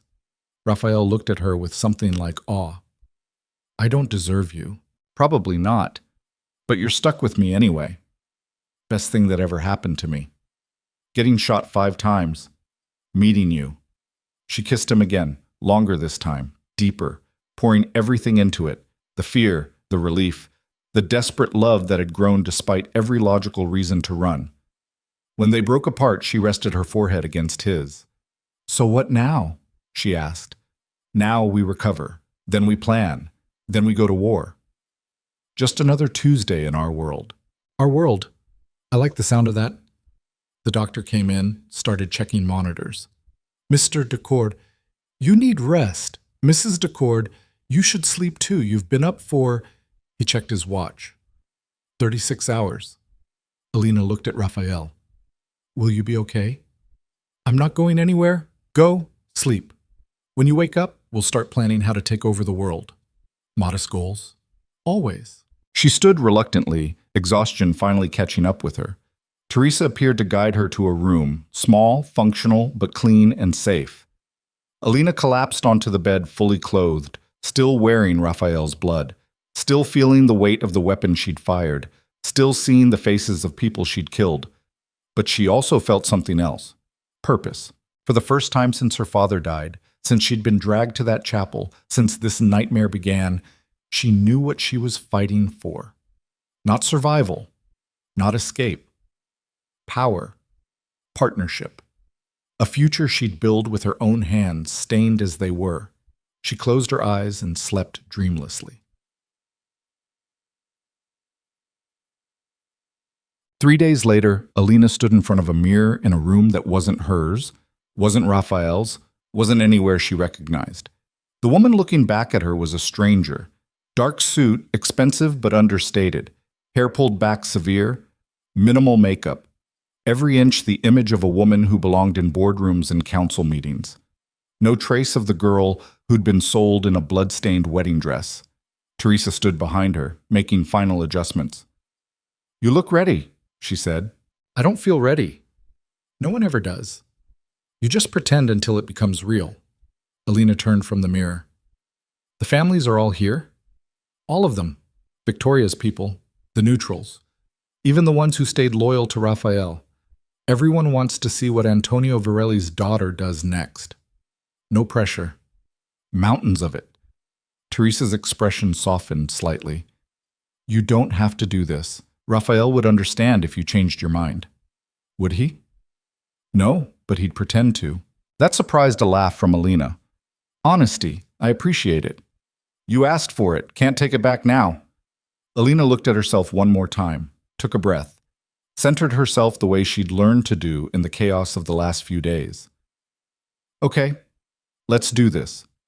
They walked through corridors of the neutral meeting hall, some historic building the families used for official business. Guards at every corner, security tighter than anywhere Alina had seen. Raphael was waiting outside the council room. He looked better, still pale, still moving carefully, but upright and dressed in a suit that hid most of the bandages. "You clean up nice," he said. "So do you, for someone who was bleeding out 72 hours ago." Stubborn in spite. Powerful combination. He offered his arm. "Ready?" "No, but I'm doing it anyway." "That's my girl." They walked in together. The council room was massive. Circular table, maybe 40 seats, all of them filled. Representatives from every major family, all watching as Raphael and Alina entered. Victoria Salazar sat at the far end, looking composed and dangerous. When she saw Alina, something cold flashed in her eyes. Raphael guided Alina to 2 empty seats, positioned strategically between allies and neutrals. They sat together. The head of the council, an older man Alina didn't recognize, stood. "This emergency session is called to order. Raphael Decord and Alina Varelli have requested to address the council. Ms. Varelli, you have the floor." Alina stood, every eye in the room fixed on her. For a moment she felt the weight of it, the power, the expectations, the judgment. These people had spent decades in this world. She'd been in it for weeks. But she'd also fought through a siege, killed to survive, chosen this path with full knowledge of what it cost. She met Victoria's gaze across the table and didn't look away. 3 weeks ago, she began, voice steady, I was brought into this world against my will, sold to settle a debt I didn't know existed. I've spent that time learning who my father really was, what he built, what I've inherited. She pulled out documents, the real ones, authenticated by lawyers Teresa had vetted. Antonio Varelli was a builder. He created infrastructure that most of you still use. Trade routes, financial systems, political connections. And when he died, all of that passed to me. Murmurs around the table, some surprised, some calculating. Victoria Salazar attempted to claim those assets through coercion. She failed. The asset transfers were signed under duress and are therefore void. Everything my father built remains mine. Victoria stood. This is ridiculous. You're a civilian who's been in this world for 3 weeks. You have no idea how to...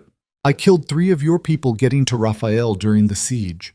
Alina's voice didn't rise, but it cut through Victoria's objection. I negotiated for his life while you had guns to my head. I survived your coup attempt. Don't tell me what I'm capable of. Silence. Absolute silence. I'm claiming my seat, Alina continued, as Antonio Varelli's heir, as a power in this world, and I'm proposing a restructuring of how we operate. What kind of restructuring? The council head asked. The old model is failing. Violence as first resort, fear as currency, brutality as standard practice. It's unsustainable. Eventually, we attract too much attention, law enforcement cracks down, we all lose. I'm proposing we build something different, such as strategic partnerships over territorial warfare, economic leverage over assassination, building legitimate fronts that actually turn profit instead of just laundering money. We don't stop what we do, we just get smarter about how we do it. Victoria laughed. You want to reform organized crime? Make it, what, ethical? I want to make it sustainable. There's a difference. This is naive. This is business. Alina turned to address the full council. Half of you are here because you're tired of the constant warfare, tired of losing people, losing money, losing ground to law enforcement. You want stability. I'm offering it. Not through weakness, through smart power. She could see them considering it, some skeptical, some interested, some clearly waiting to see which way the wind blew. And Raphael Decor? Someone asked. Where does he fit in this new structure? Alina looked at Raphael. He nodded slightly. Raphael and I are partners, in marriage and in business. His military strength combined with my economic resources makes us stronger together than separate. We're not asking for dominance, we're offering alliance. And those who refuse, Victoria asked coldly, are free to operate independently. But understand, this is the future. You can be part of it or against it. Choose wisely. The council head looked around the table. This requires discussion, debate, voting, but the motion has been made. Alina Varelli claims her seat and proposes structural reform, all in favor of recognizing her claim. Hands went up. Not all of them, but more than half. Motion carries. Ms. Varelli is recognized as Antonio Varelli's heir and granted full council membership. The council head looked at Victoria. Ms. Salazar, your objection is noted but overruled. Do you accept this ruling? Victoria's face was stone. For now. That's not an answer. It's the only one you're getting. Tension ratcheted up. Alina could feel it. The moment before violence, the breath before chaos. Raphael stood slowly, carefully. Victoria, you and I both know how this ends if we keep fighting. We've lost people, both sides. The siege, the coup, all of it just weakened us both. Or, he paused, we could acknowledge that neither of us is going away, that we're going to have to share this world whether we like it or not, and we could try to do it without killing each other. You killed my father. Your father tried to make my wife watch an execution. He forced my hand. I'm willing to call it even if you are. Even? You started a war. You continued it. So did I. We're both responsible. Question is, do we end it or keep bleeding? Victoria looked at him, at Alina, at the council watching every word. I want assurances, she said finally. Name them. My family retains its territories, its operations, its autonomy. We're not subordinate to you. Agreed. You're equals. And the Varelli assets? Stay with Alina. Non-negotiable. Victoria's jaw clenched, but she nodded. Fine. Truce. For now. For now works. The council head let out a breath. Then it's settled. New structure, new alliances, new rules. We'll work out specifics over the coming weeks, but for now, this session is adjourned. People stood, conversations breaking out immediately. Alina felt hands shaking hers, voices congratulating her, eyes assessing her from every angle. She'd done it, claimed her power, made her stand. Now came the hard part, keeping it. Raphael appeared at her elbow, pride evident in his eyes. Hell of a first impression. Think they bought it? Some did. Some are waiting to see if you can back it up. But you've got a seat. That's what matters. Victoria approached before Alina could respond. Up close, she looked tired, older than her 32 years. That was bold, Victoria said. Probably stupid, but bold. I'll take that as a compliment. It's not. It's an observation. Victoria's expression hardened slightly. We're not friends. We're never going to be friends. But we're not enemies anymore either. That's the best you're going to get from me. Good enough. Victoria turned to Raphael. Take care of her. She's going to need it in this world. She's tougher than you think. I know exactly how tough she is. I saw the body count at your house. She did that? At Raphael's nod, Victoria's respect visibly increased. Then maybe she'll survive after all. She walked away, her people following. Raphael took Alina's hand. You okay? Adrenaline's fading, hitting the wall hard. Let's get you out of here. Home. Real home this time, not a safe house. Is the estate even habitable? Teresa's people have been working around the clock. Main structure's secure. We'll rebuild the damaged sections. They left together, guards forming around them, moving through hallways and out to the waiting car. As they drove away from the meeting hall, Alina looked back at the building where she'd just claimed power in a world she barely understood. No going back now, she said quietly. Raphael squeezed her hand. No, but we're going forward together. That's something. Is it enough?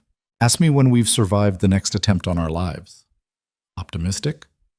Realistic. But hey, he turned to look at her fully.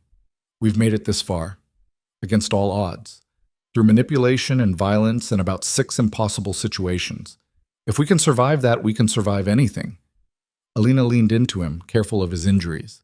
You really believe that?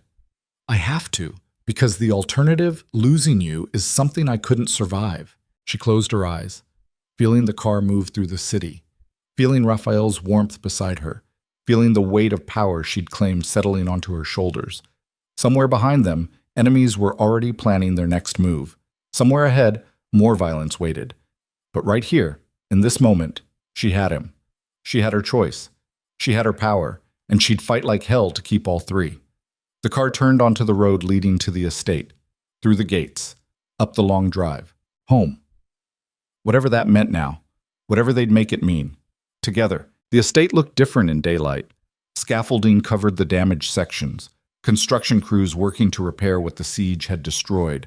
But the bones were still there, the walls, the gardens, the fortress Raphael had built. Alina stood at the window of their bedroom. She'd stopped thinking of it as just his room weeks ago, watching the sun rise over grounds that had been a battlefield 3 days earlier. Raphael was still asleep behind her, his breathing deep and even despite the pain medication keeping him functional. She hadn't slept. Couldn't. Every time she closed her eyes, she saw faces. The men she'd killed. The blood on her hands. The moment she'd chosen violence over everything she'd thought she believed in. You're thinking too loud again, Raphael said from the bed. She turned. He was awake, propped up on pillows, watching her with eyes that saw too much. How do you do it? She asked. Live with it? The killing? I don't. He shifted, winced at the movement. I just keep breathing and hope eventually it gets easier. It hasn't yet. That's not encouraging. It's honest. You asked for honesty. She moved to the bed, sat on the edge. Do you regret it? Any of it? Which part? Buying you. Manipulating you. Falling for you. Starting a war to keep you. All of it. Raphael was quiet for a long moment. I regret how I did it. The lies, the manipulation. But the outcome? Having you here, choosing to stay, even knowing what I am? No, I can't regret that. Even if it makes me a killer too? You were defending someone you love. That's not the same as what I've done. Isn't it? I pulled the trigger. People died. The reason doesn't change the result. The reason is everything, Alina. It's the only thing that separates murder from protection. She looked at her hands. Still clean now, scrubbed of blood, but she could still feel it. I don't know if I believe that anymore. Then what do you believe? I believe... She struggled to find the words. I believe I crossed a line I can't uncross. I believe I'm different now, and I believe I'm terrified of who I'm becoming. Raphael reached for her hand, pulled her closer. You're becoming someone who survives, someone who fights. That's not a bad thing. It's not a good thing either. It's a necessary thing. In this world, hesitation kills you. You learn that fast. Maybe too fast. Or maybe you're stronger than you thought. Alina leaned against him carefully, mindful of his injuries. What happens now? The council accepted my claim, but Victoria's not going to let this go. Neither are the others who wanted my father's assets. Now we consolidate. Make alliances. Show strength. Prove you're not just a civilian playing dress-up. And how do I prove that? You already did. At the council meeting, the way you spoke, the way you stood up to Victoria, they saw power. Now you just have to back it up. A knock at the door interrupted them. Teresa entered carrying a tablet. Sorry to disturb, but we have a situation. Raphael sat up straighter. What kind of situation? 3 of the neutral families just requested private meetings with Mrs. Dacord. Specifically her, not you. They want to discuss partnerships. Alina blinked. Partnerships for what? Your restructuring proposal. They're interested. They want details, terms, proof you can deliver. Raphael looked at Alina with something like pride. See? Already proving yourself. Or walking into a trap. Possibly both. Teresa set down the tablet. I've vetted all 3 families. They're legitimate in their interest, as far as I can tell. But meetings should be on our territory. Controlled environment. Heavy security. Agreed, Raphael said. Schedule them for... I'll handle it, Alina interrupted. Both Teresa and Raphael looked at her. You claimed your seat, Raphael said carefully. You don't have to... Yes, I do. This is my proposal, my vision. If I let you speak for me, I'm just your proxy. I need to do this myself. Raphael studied her face. You're sure? No, but I'm doing it anyway. That's becoming a pattern with you. Seems to work. Teresa smiled slightly. I'll set up the meetings. 2 days out, give you time to prepare. Conference room, full security detail, recording everything for legal protection. Thank you, Teresa. The older woman nodded and left. Alina looked at Raphael. Tell me I'm not insane for doing this. You're not insane. You're brave. Possibly reckless. Definitely terrifying. But not insane. High praise. It's the truth. He pulled her down beside him. You're going to change this world, Alina. I can see it already. Question is whether you're ready for what that costs. What does it cost? Everything. Always everything. The first meeting was with the Kozlov family, Russian operations, primarily financial services that fronted for money laundering. Viktor Kozlov was 60, silver-haired, with the kind of face that had seen everything and been impressed by none of it. He sat across from Alina in the conference room, 2 of his people flanking him, while Raphael's guards lined the walls. Mrs. Dacord, Victor said in heavily accented English, you are young. I am, Alina agreed. Is that a problem? Is observation, not judgment. Young means inexperienced, also means flexible, willing to change. In this business, both are valuable. Then let's talk about change. You heard my proposal at the council. About making our operation sustainable, yes, is interesting theory. In practice? He shrugged. We try similar things before. Always fails. Violence is currency we understand. Everything else is risk. Violence is also expensive. You lose people. You lose territory. You attract law enforcement. My father built his empire on legitimate fronts that actually turned profit. I have those records, those systems. I'm offering to share them. In exchange for what? Partnership. You bring your financial expertise, I bring my infrastructure. We build something that makes money legally and illegally, and we do it smart enough that no one can touch us. Victor leaned back, considering. Your father was a careful man. Paranoid. He trusts no one. Share nothing. Why you different? Because I've learned that isolation is weakness. My father kept everything compartmentalized and it got him killed, not by violence, but by desperation. He borrowed from Raphael because he had no allies, no support network. I won't make that mistake. Smart, but intelligence and execution are different things. You have plan? Alina pulled out documents Teresa had helped her prepare. Financial projections, operational frameworks, risk assessments. I have several plans. This one focuses on tech startups, legitimate companies that can absorb illegal profits, generate real returns, and give us political cover. This one is real estate development in emerging markets. This one is Stop. Victor held up a hand. You do homework is good. But I ask different question. You willing to protect these investments? With violence if necessary?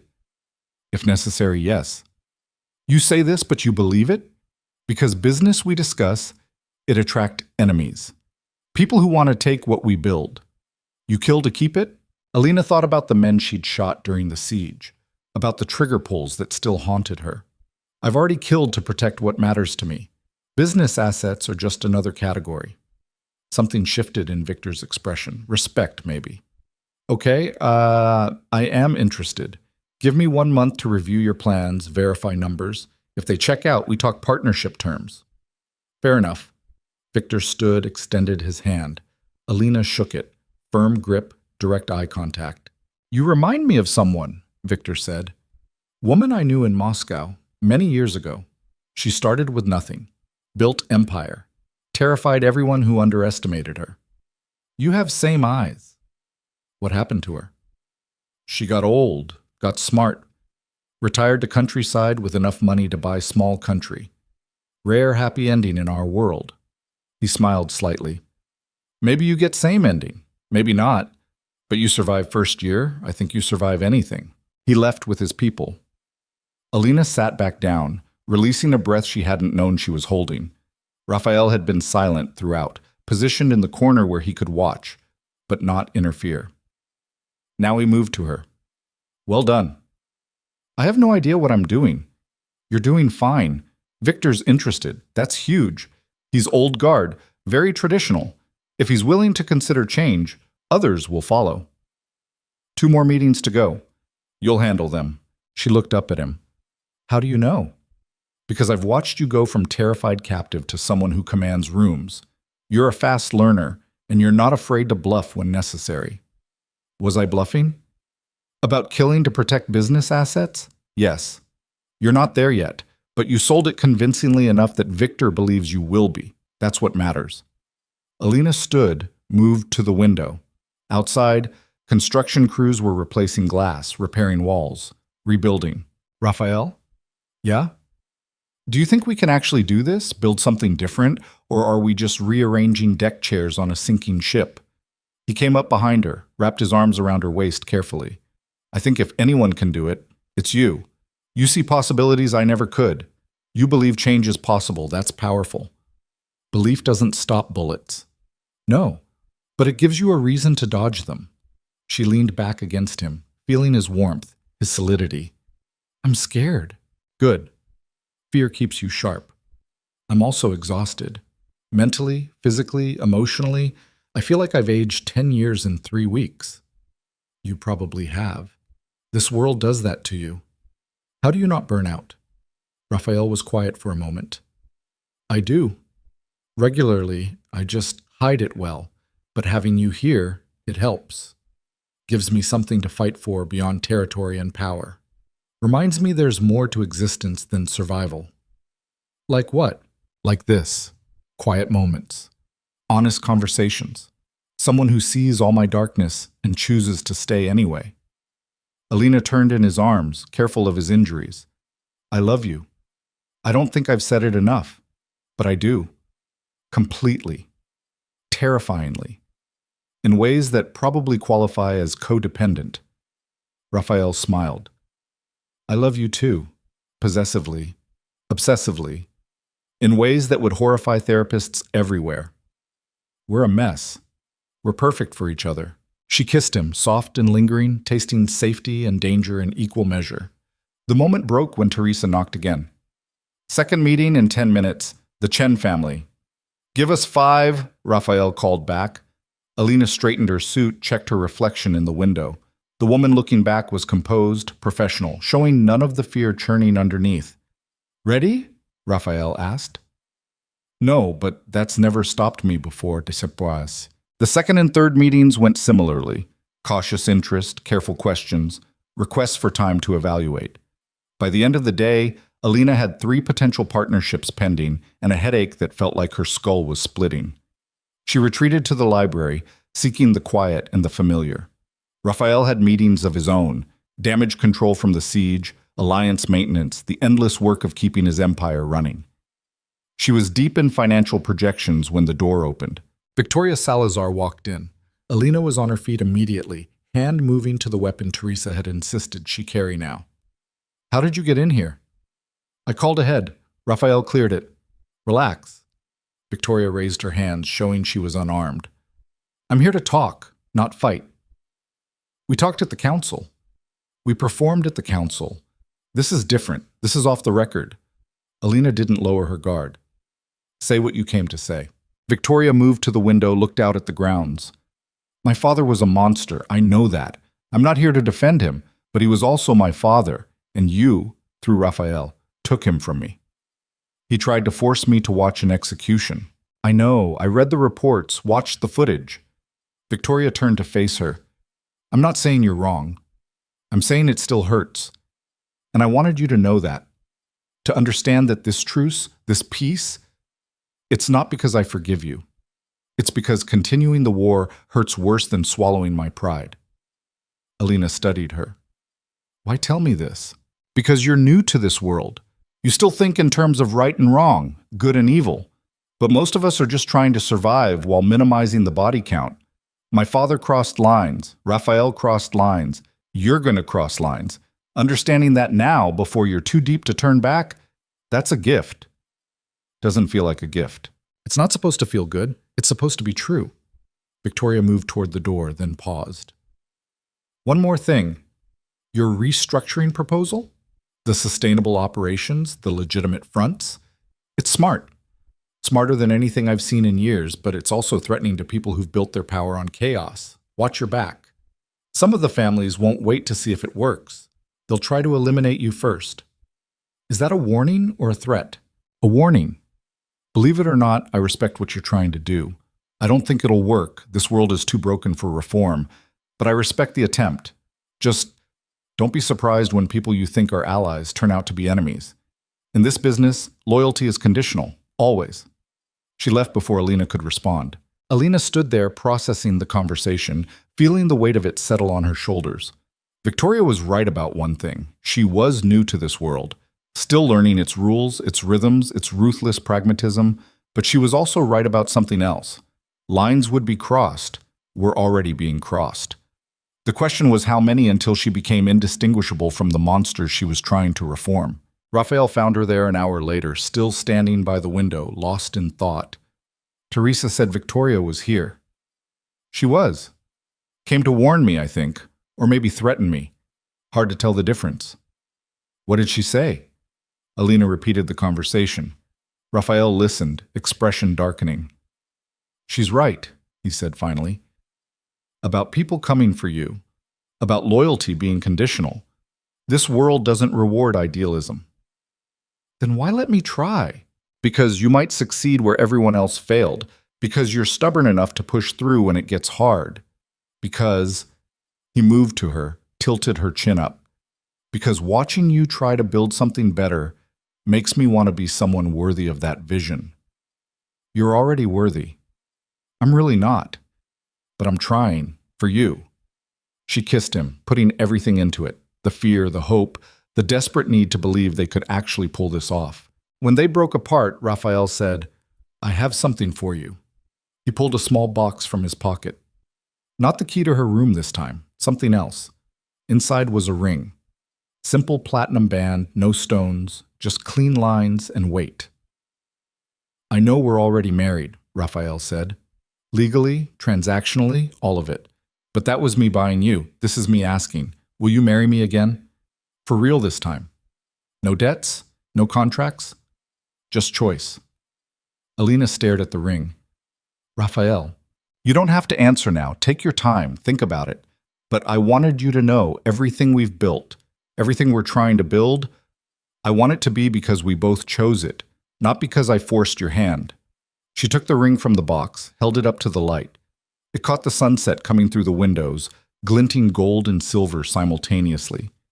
Yes, she said. Yes? Yes, I'll marry you again. For real. By choice. Because despite everything, the violence, the manipulation, the absolute insanity of this life, I can't imagine doing it with anyone else. Raphael's smile was pure relief. Thank God. I was terrified you'd say no. I probably should say no. It would be the smart choice. When have you ever made the smart choice? Fair point. He slid the ring onto her finger. It fit perfectly. course it did. He'd probably had her measurements from that first blood-stained wedding dress. "When?" she asked. "Whenever you want. Next week, next month, next year. Your timeline. Small ceremony? Or large? Your choice. No guards this time. No guns. Just people we trust. That's a very short guest list. Good. I want intimate. I want real. I want nothing like that first nightmare." Raphael pulled her close. "Done. Whatever you want. I'll make it happen." They stood there as the sun set, holding each other, the ring on her finger feeling like both a promise and a challenge. Tomorrow would bring more meetings, more threats, more impossible choices. But right now, in this moment, they had this. It was enough. It had to be. 2 weeks later, Alina stood in the garden wearing a simple white dress. Not silk, not lace, just cotton that moved in the breeze. No bloodstains this time. No forced vows. Just her and Raphael and a dozen people they trusted. Teresa was there, smiling for the first time Alina had ever seen. Viktor Kozlov had come, bringing expensive vodka and gruff well-wishes. A few of Raphael's oldest guards, the ones who'd proven themselves during the siege, and representatives from the 3 families who'd agreed to partnerships, witnessing the union that would bind their futures together. The officiant was a retired judge, Raphael knew, someone outside the life but understanding of its realities. He kept the ceremony short, simple, focused on the vows they'd written themselves. Raphael went first. "I bought you once. I manipulated you, lied to you, tried to control you. I was a monster who saw something beautiful and took it. But you changed me, made me want to be better, even when I didn't know how. So I vow to you now, no more lies, no more manipulation, just honesty, partnership, and a promise to build something worthy of your vision. I'll probably fail. I'll definitely make mistakes, but I'll fail trying to be the man you deserve." Alina's turn. "I came into this world against my will. I was terrified, alone, convinced you were the enemy, and you were in a lot of ways. But you were also the person who challenged me, protected me, showed me strength I didn't know I had. So I vow to you, I choose this. I choose you. I choose the chaos and the danger and the impossible dream that we can build something better. I'll fight beside you, not behind you. I'll be your partner, not your possession. And I'll love you even when it's hard, especially when it's hard." The judge smiled. "By the power vested in me by common sense and mutual stubbornness, I now pronounce you husband and wife. Again, for real this time. You may kiss." Raphael kissed her like he'd been waiting his whole life for permission. Alina kissed him back like she'd finally found home. The small crowd applauded. Viktor shouted something in Russian that made everyone laugh. Teresa wiped her eyes discreetly. Afterward, there was food, music, conversation. Nothing elaborate, just people gathering in a garden that had been a battlefield, celebrating something fragile and new and worth protecting. Alina found herself talking with Viktor, his vodka making her head pleasantly fuzzy. "You did it," Viktor said. "Tamed the monster, claimed your power, stayed alive, is impressive." "I didn't tame him. We tamed each other. Same thing. In this business, finding partner who makes you better instead of worse is rarest thing. Hold on to it." "I plan to." "Good." He raised his glass. "To new beginnings, and to hope that you prove old man wrong, that change is possible." They drank. Later, as the sun set and guests began to leave, Alina and Raphael stood together watching the garden empty. "Thank you," she said quietly. "For what?" "For this. For giving me a choice. For being willing to change. Thank you for choosing me, even knowing what I am." "What we are," she corrected. "I'm not innocent anymore, Raphael. I've killed. I've claimed power. I've become part of this world. We're both monsters now, just hopefully we're monsters who build instead of destroy." Raphael pulled her close. "I can live with that." They went inside as stars emerged, leaving the garden to the night. 3 months later, Alina sat in a boardroom with representatives from 6 families, presenting quarterly results from their restructuring initiatives. The numbers were good. Better than good. Exceptional. The legitimate fronts were turning real profit. The illegal operations were running smoother with less law enforcement attention, and territorial conflicts had dropped by 40%. She'd proven it could work. Not perfectly. There had been setbacks. Two families had tried to undermine the new structure, had to be forcibly removed from partnerships. One of Victor's operations had been compromised, requiring expensive cleanup. And there were still holdouts, traditional families who refused to adapt. But overall, the vision was working. These results are preliminary, Alina said, wrapping up the presentation. But they demonstrate the viability of sustainable operations. We're making more money with less risk. That's the goal. And the costs? Someone asked. The families you removed from partnership. That was violent. People died. People always die in this business, Alina said flatly. The question is whether they die productively. Removing families who actively sabotaged our success was productive. Brutal, but productive. She saw Raphael in the corner, watching with pride and something else. Maybe concern. She'd changed over these months. Become harder, colder, more willing to make ruthless decisions. The woman who'd been sold in a blood-stained dress wouldn't recognize who she'd become. Sometimes Alina didn't recognize herself either. The meeting adjourned. Partners filed out, some enthusiastic, some still skeptical. Victoria lingered, approaching Alina as the room emptied.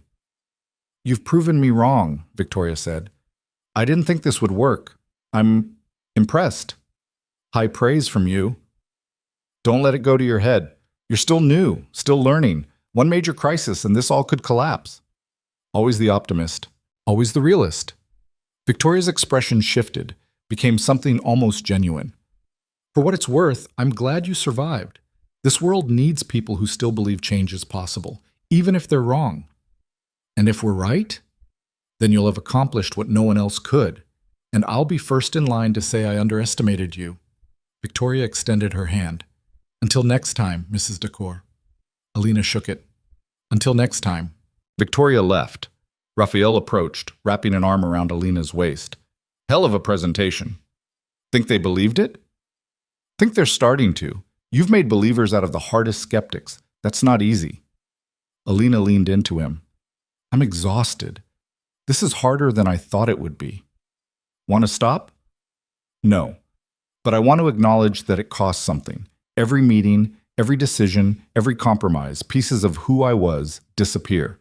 You're still you, just stronger, sharper. Or just more broken." Raphael turned her to face him. "Broken things can be beautiful, can be functional. We're both shattered pieces trying to build something whole. That's okay." "Is it?" "It has to be. Because the alternative, giving up, walking away, that's not living. That's just existing." Alina looked at him. This man who'd bought her, broken her, rebuilt her, loved her through every impossible moment. "Do you ever regret it? The way we started?" "Every day, and never, both at once." "That doesn't make sense." "None of this makes sense, but we're here. We're alive. We're building something. That's more than most people in this world can say." He was right. It didn't make sense. Nothing about them made sense, but it worked. Somehow, impossibly, it worked. 6 months after the second wedding, Alina woke to sunlight streaming through windows that had been replaced 3 times now. The estate had been fully rebuilt, stronger than before, with security that made Fort Knox look casual. Raphael was already awake, reading something on his tablet. He looked better. The injuries from the siege had healed, leaving scars but no permanent damage. He still moved carefully sometimes, muscle memory of pain, but he was whole. They were both whole, scarred, changed, fundamentally different from who they'd been when this started, but whole. "Morning," he said without looking up. "Morning. What are you reading?" "Police report. There was an incident at one of Victor's operations. Nothing major, but we should probably review security protocols." "Always something." "Always." He set down the tablet, turned to her. "But before we dive into crisis management, Teresa wanted me to tell you something." "What?" "The organization you founded. The one that helps people caught in debt situations, prevents them from being sold like you were. It's expanding. 3 new cities, 2 new programs, hundreds of people helped so far." Alina had started the organization quietly, using some of her inherited wealth to fund it. It was her way of making something good from the nightmare her father had created. That's good news." "It's more than good. It's proof that you can build something better while operating in this world. You're making a real difference." By running a charity with blood money? By using resources to prevent future tragedies. The source doesn't erase the impact. Alina sat up, pulling her knees to her chest. Do you think we're good people, Raphael? Honestly? He considered the question seriously. No, I think we're broken people trying to do less harm than we could. I think we're survivors who've learned to weaponize our trauma. I think we're in love despite every logical reason not to be. But good? I don't think either of us qualifies as good.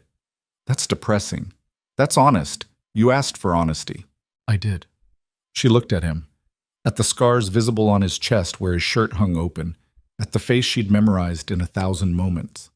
I don't regret it. Any of it. Even the violence, even the fear, even the parts that broke me. Because it led here. To you. To this.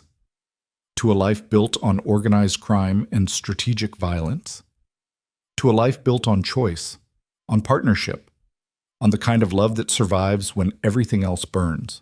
Raphael pulled her close, kissed the top of her head. I don't deserve you.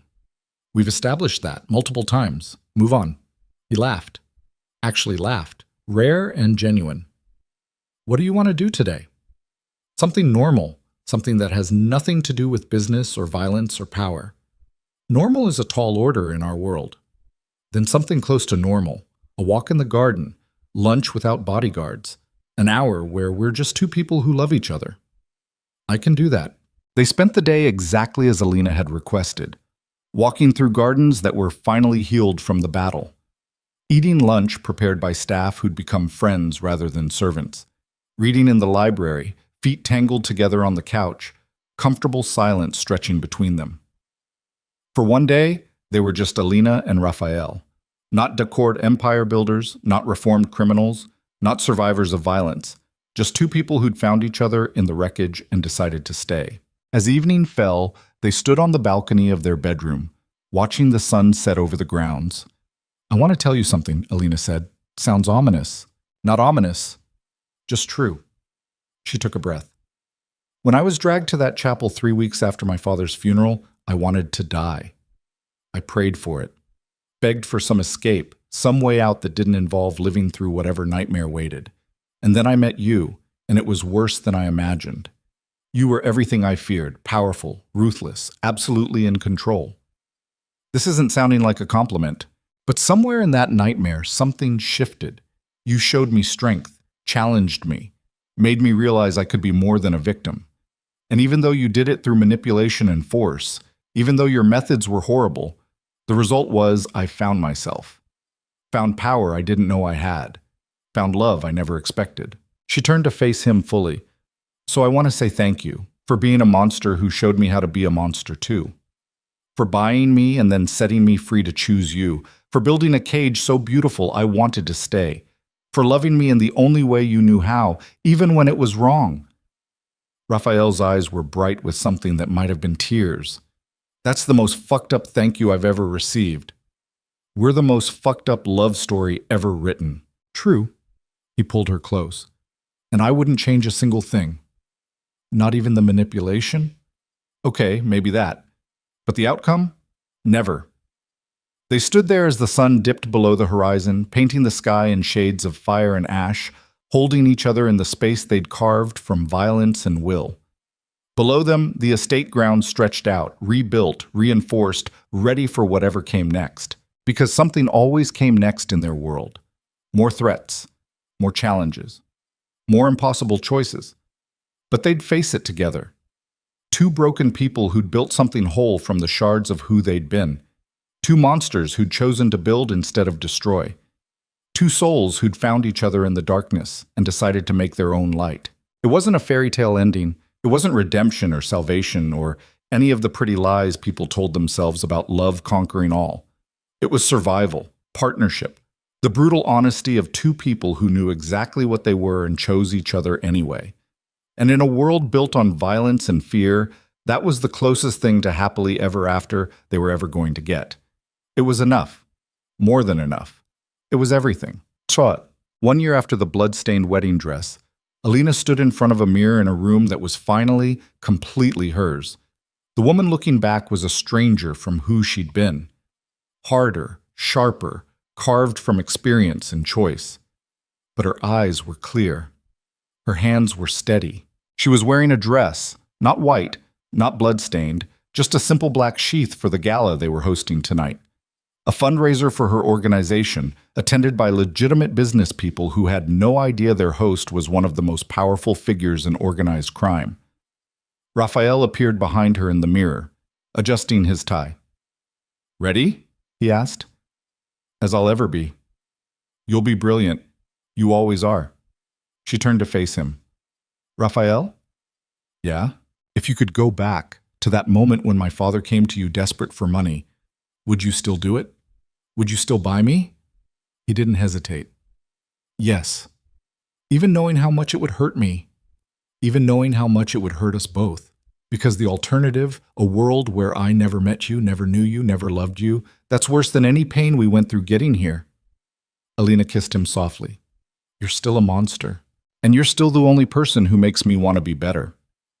We're disasters. We're perfect." They went downstairs together to greet their guests, to play the roles they'd perfected. Legitimate power couple, philanthropists, pillars of the community. Nobody at the gala knew the truth. Nobody knew about the blood, the bullets, the bodies buried to build their empire. And that was fine. Let them see the surface. Let them admire the charity work, the business acumen, the love story that looked so perfect from the outside. Only Alina and Raphael knew what it had really cost.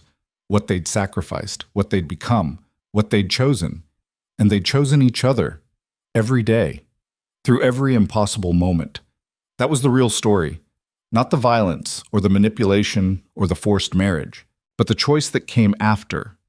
The decision to stay when leaving would have been easier. The commitment to build something better while operating in a world designed to destroy. Late that night, after the guests had left and the staff had cleaned up, Alina and Raphael stood in the same garden where they'd remarried. "Do you think we'll survive this?" Alina asked. "Long term?" "Honestly, I don't know. This world has a way of consuming everyone eventually. But if anyone can make it, it's us." "It's us," he agreed. They stood there under stars that had witnessed everything. The siege, the rebuilding, the transformation of two broken people into something fiercer and stranger and more resilient. Tomorrow would bring new challenges, always did, but tonight they had this, each other, the garden, the quiet. Tomorrow's battles could wait. Tonight, they'd already won. They'd survived. They'd chosen. They'd built something real from the wreckage of forced beginnings. And in a world where most people didn't get to choose their fate, that was everything. The debt was paid. The cage was opened. The monsters had found their humanity. Not redemption, not salvation, just survival, partnership, and love brutal enough to weather anything. It was enough. It was everything. It was theirs. And they'd fight like hell to keep it. Together. Always together. Until the end. The end. 3 years after burying her father, Alina Varelli stood in a boardroom presenting quarterly earnings to a council of families who once would have killed her without hesitation. Raphael Decor sat in the corner, watching his wife command the room, and remembered the terrified woman in a blood-stained dress who'd challenged him to be better. She'd succeeded. They both had. The world they'd built wasn't perfect. It was still violent, still dangerous, still built on foundations of crime and blood. But it was also more sustainable, more strategic, more human than what had come before. And that was enough. 2 broken people, 1 impossible love, 1,000 brutal choices. This was their story. This was their survival. This was their empire, built not on fear, but on the choice to stay when everything said run. The debt was paid. The debt was always paid. But what they built with their freedom, that was priceless.